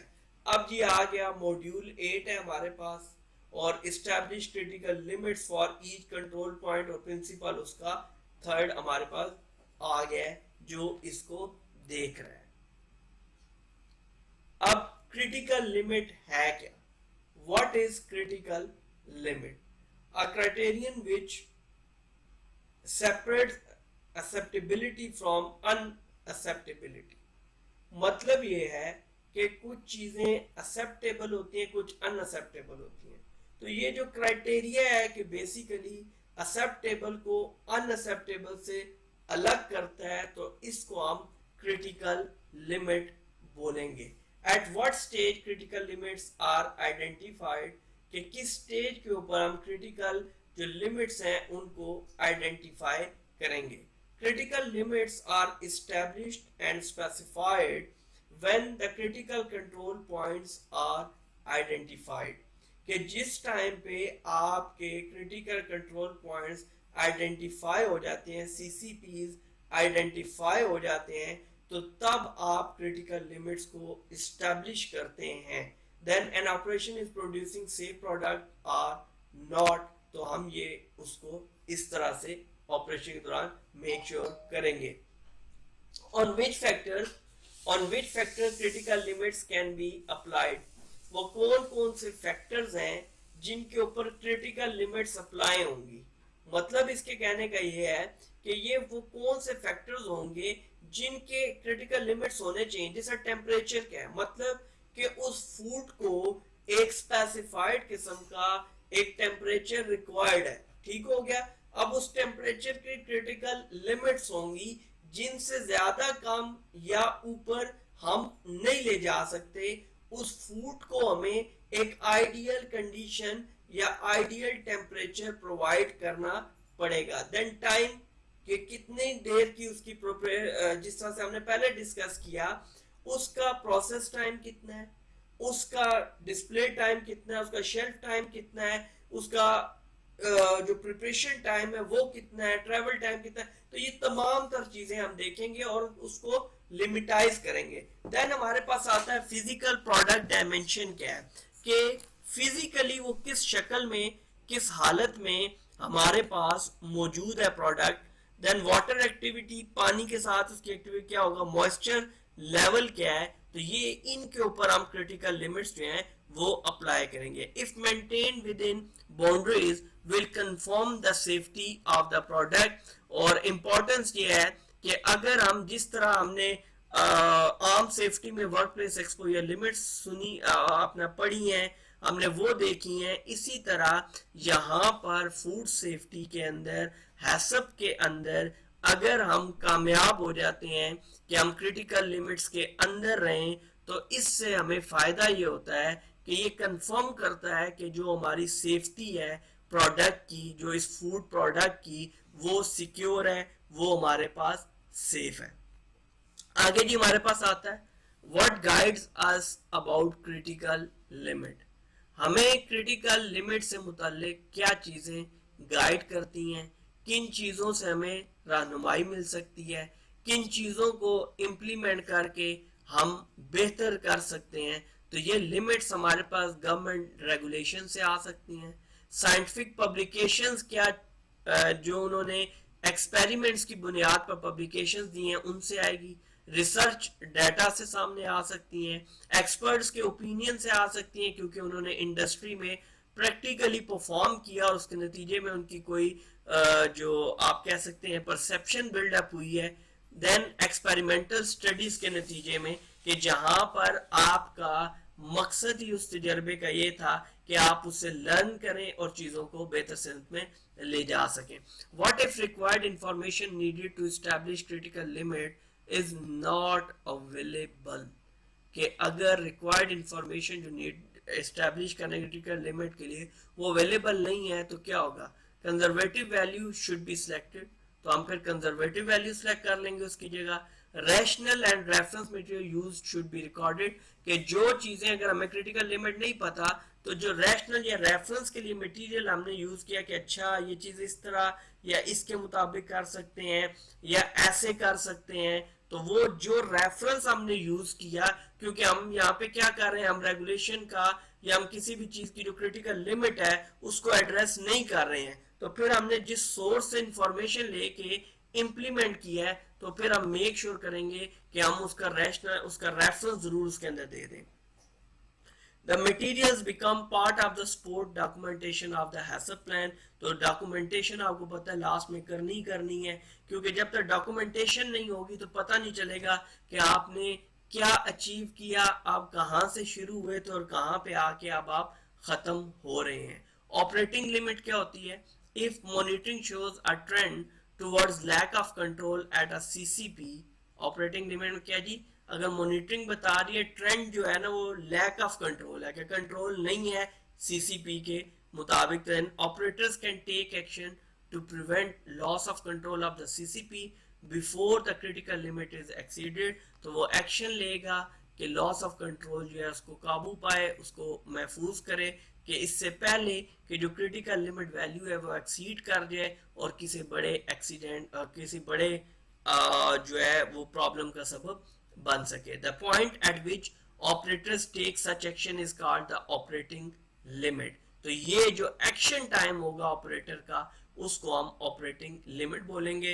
What is the difference between operating limit and critical limit की बात करें तो operating limits are more restrictive, जो ऑपरेटिंग लिमिट्स हैं वो मोर रिस्ट्रिक्टिव हैं, ठीक है, वो रिस्ट्रिक्ट होती हैं कि आपका कौन लगा रहा है, ऑपरेटर क्या कर रहा है, उसने क्रिटिकली उसको वैल्यूएट किया या नहीं, establish at a level that would be breached before the critical limit is violated, तो क्रिटिकल लिमिट वो जगह है कि जिस जगह पे पहुंच के चीजों ने स्पॉइल होना शुरू हो जाना है, जबकि ऑपरेटिंग लिमिट्स उससे भी पहले रिस्ट्रिक्टिव है, जिस टाइम पे आपको लग रहा है कि जो कंट्रोल्स हैं वो इन प्लेस नहीं है और वो सीसीपी को सीसीपी जो है वो पूरी तरह से काम नहीं कर रहे हैं और चांस है कि क्रिटिकल लिमिट्स जो हैं वो एक्सीड कर जाएंगी, तो ऐसी सूरत में ऑपरेटर आके अपना रोल प्ले करता है और वो जो रोल प्ले करने का टाइम होता है वो ऑपरेटिंग उसकी लिमिट्स होती है। ये should prevent a deviation from critical limits, तो बेसिकली जब क्रिटिकल लिमिट्स को क्रॉस एक्सीड होने से पहले जब उसमें डेविएशन आती हैं, आज जो कंट्रोल मेजर है वो काम नहीं कर रहा, दाएं को चला गया बाएं को चला गया, तो इन तमाम तर सूरतों के अंदर ये आपकी ऑपरेटिंग लिमिट्स ही होती हैं जो आपको बाउंड करती हैं। किस बात पे बाउंड करती हैं? कि आप क्रिटिकल लिमिट्स को एक्सीड ना होने दें और सीसीपीज के ऊपर पूरी तरह से काम करें। अब हमारे पास एग्जांपल्स ऑफ क्रिटिकल लिमिट्स आई हैं जिसमें हैजर्ड क्या है, बैक्टीरियल पैथोजेंस, नॉन स्पोरुलेटिंग है। अब इसमें क्या है, पेस्चराइजेशन है। अब क्रिटिकल लिमिट क्या है, 72 सेल्सियस फॉर एटलीस्ट 15 सेकेंड्स, हमें जो है ना इस पे जो ये क्रिटिकल लिमिट है ये एक्सीड नहीं होनी चाहिए, तो ये एक्सीड नहीं होनी चाहिए, तो इससे पहले क्या करेगा, इससे पहले पहले ऑपरेटर इन्वॉल्व होगा और ऑपरेटिंग लिमिट को क्रॉस नहीं होने देगा और नया इसके ऊपर जो है ना एक्शन ले लेगा। Metal fragments, metal detector, metal fragments larger than 0.5 mm critical limit है। बैक्टीरियल पैथोजेंस में drawing oven, or AW less than 0.85 for controlling growth in dried food products, कि अब इसमें माइक्रोबियल जो माइक्रो ऑर्गेनिजम्स हैं उनकी ग्रोथ ना हो तो फिर उसको इतना कंट्रोल करना पड़ेगा. Excessive nitrite curing room brining maximum 200 ppm sodium nitride in finished product जो है वो होगा. इसको भी आपने क्रिटिकल लिमिट से क्रॉस नहीं करने देना. Bacterial pathogens acidification step, maximum pH of 4.6 to control Clostridium botulinum in acidified food. तो इसके अंदर आपने ये पीएच जो है वो कंट्रोल करनी है क्योंकि यहाँ पे पीएच जो है वो क्रिटिकल लिमिट है. फूड एलर्जेंस लेबलिंग होगी. Label date is legible and contains a listing of correct ingredients जो है वहाँ पे हो. लास्ट हमारे पास एजेट है हिस्टामाइन. रिसीविंग है जी. सीसीपी क्या है? रिसीविंग के तौर पे क्रिटिकल कंट्रोल पॉइंट. और क्रिटिकल लिमिट क्या है? Maximum of 25 ppm histamine levels in evaluation of tuna for histamine. अब ये हमारा इसका पूरा इसके ऊपर जितनी डिटेल में डिस्कशन हो सकती थी इवन ट्रेनर्स के लिए, इवन आपके लेवल 1 2 3 4 चारों लेवल जो है सबसे रेलेवेंट है, जो फूड सेफ्टी से रेलेवेंट है, उनके ऊपर जितनी ज्यादा बात हो सकती थी वो हो चुकी है. इसके अलावा भी आप मजीद चीज़ों को अगर आप एक एक चीज़ को मजीद भी और भी डिस्कस करना चाहें तो कर सकते हैं. उसको सर्च आउट कर सकते हैं, उसकी डिस्क्रिप्शन देख सकते हैं, उसके बारे में पढ़ सकते हैं. लेकिन टेक्निकली यही चीज़ें हैं जो हैसब को इफेक्टिव बनाती हैं. यही चीज़ें हैं जो फूड सेफ्टी कोर्स का पार्ट होती हैं. यही चीज़ें हैं जो आपकी फूड को सेफ रखती हैं, जिसके जो एडवर्स इफेक्ट हैं फूड पॉइजनिंग और ये चीज़ें, इनसे आपको महफूज रखती है. अब ये हमारा हमने इसमें डिटेल में डिस्कस कर लिया और मैं पहले बता चुका हूँ जो भी लोग इसके अंदर हैसब फूड इंडस्ट्री के अंदर मौजूद हैं और कोई भी बंदा हैसब को सिर्फ देखना चाह रहा है या ISO 22001 सर्टिफिकेशन के हवाले से देख रहा है तो उन तमाम तर लोगों के लिए इसके अंदर इंफॉर्मेशन है. और जिस हद तक मुमकिन था इस रिकॉर्डेड लेक्चर के अंदर कोर्स को कवर किया गया है. और मोस्टली चीज़ों को कोई भी चीज़ हरफ आखिर नहीं आती हैं. चीज़ें जो होती हैं वो आपकी चलती रहती हैं, चीज़ें आपकी डेवलप होती रहती हैं. जो चीज़ें हैं वो आपकी डेवलप होती रहती हैं टाइम टू टाइम और हमें उनको बेहतर करते रहना चाहिए और करते रहना चाहिए और सीखने का अमल कभी भी नहीं रुकता. लेकिन बावजूद इसके इस पॉइंट ऑफ व्यू से कि हमने बेहतर करना है चीज़ों को, तो हमारे पास हमेशा ये चांस मौजूद होता है कि हम बेहतरी लाएं. लेकिन इसको क्लोज मैं इस तरह से करूंगा कि जितनी भी इससे रेलेवेंट इंफॉर्मेशन थी वो हमने दे दी है. किसी भी आप फूड इंडस्ट्री में हैं, किसी भी आप चेन के अंदर काम कर रहे हैं, तो इंशाल्लाह ये इनफ नॉलेज होगा आपके लिए कि आप स्टार्ट कर सकें चीज़ों को. क्योंकि कोर्स हमेशा याद रखिएगा आपको इंफॉर्मेशन देता है, आपको इनिशियल ट्रेनिंग देता है और कोई भी चीज़, कोई भी ट्रेनिंग जिसका जो रिलेट करती है प्रैक्टिकल इम्प्लीमेंटेशन से, तो याद रखिएगा कोई भी इंस्टीट्यूशन, कोई भी टीचर आपको उसके अंदर प्रॉपर ऑथेंटिक गाइडलाइंस दे सकता है. लेकिन असल इम्प्लीमेंटेशन उस नॉलेज की उस दिन शुरू होती है जिस दिन आप उसको अपनी जॉब में, अपनी वर्क एक्टिविटीज में ऐड करते हैं. तो ये था जी हमारा पूरा हैसब फूड सेफ्टी कोर्स के हवाले से पूरा कोर्स, जिसको हमने रिकॉर्ड किया ऑलमोस्ट 2 आवर्स के अंदर और चीज़ों को डिटेल से डिस्कस किया. और अगर मज़ीद इसके हवाले से कोई इंफॉर्मेशन या कोई भी चीज़ आपको रिक्वायर्ड हो तो वही तरीका है जो मेरा ऑलरेडी चला आ रहा है. आप व्हाट्सएप कर सकते हैं, आप ईमेल के जरिए क्यूरी कर सकते हैं किसी भी तरह की. किसी पॉइंट में अगर कंफ्यूजन है, किसी पॉइंट में अगर आप उसको डिस्कस करना चाहते हैं तो आप बिल्कुल राब्ता कर सकते हैं. मेरे इस लेक्चर के लिए इतना ही. बहुत जल्द किसी दूसरे लेक्चर में आपसे मुलाकात होगी. तब तक के लिए अल्लाह हाफिज.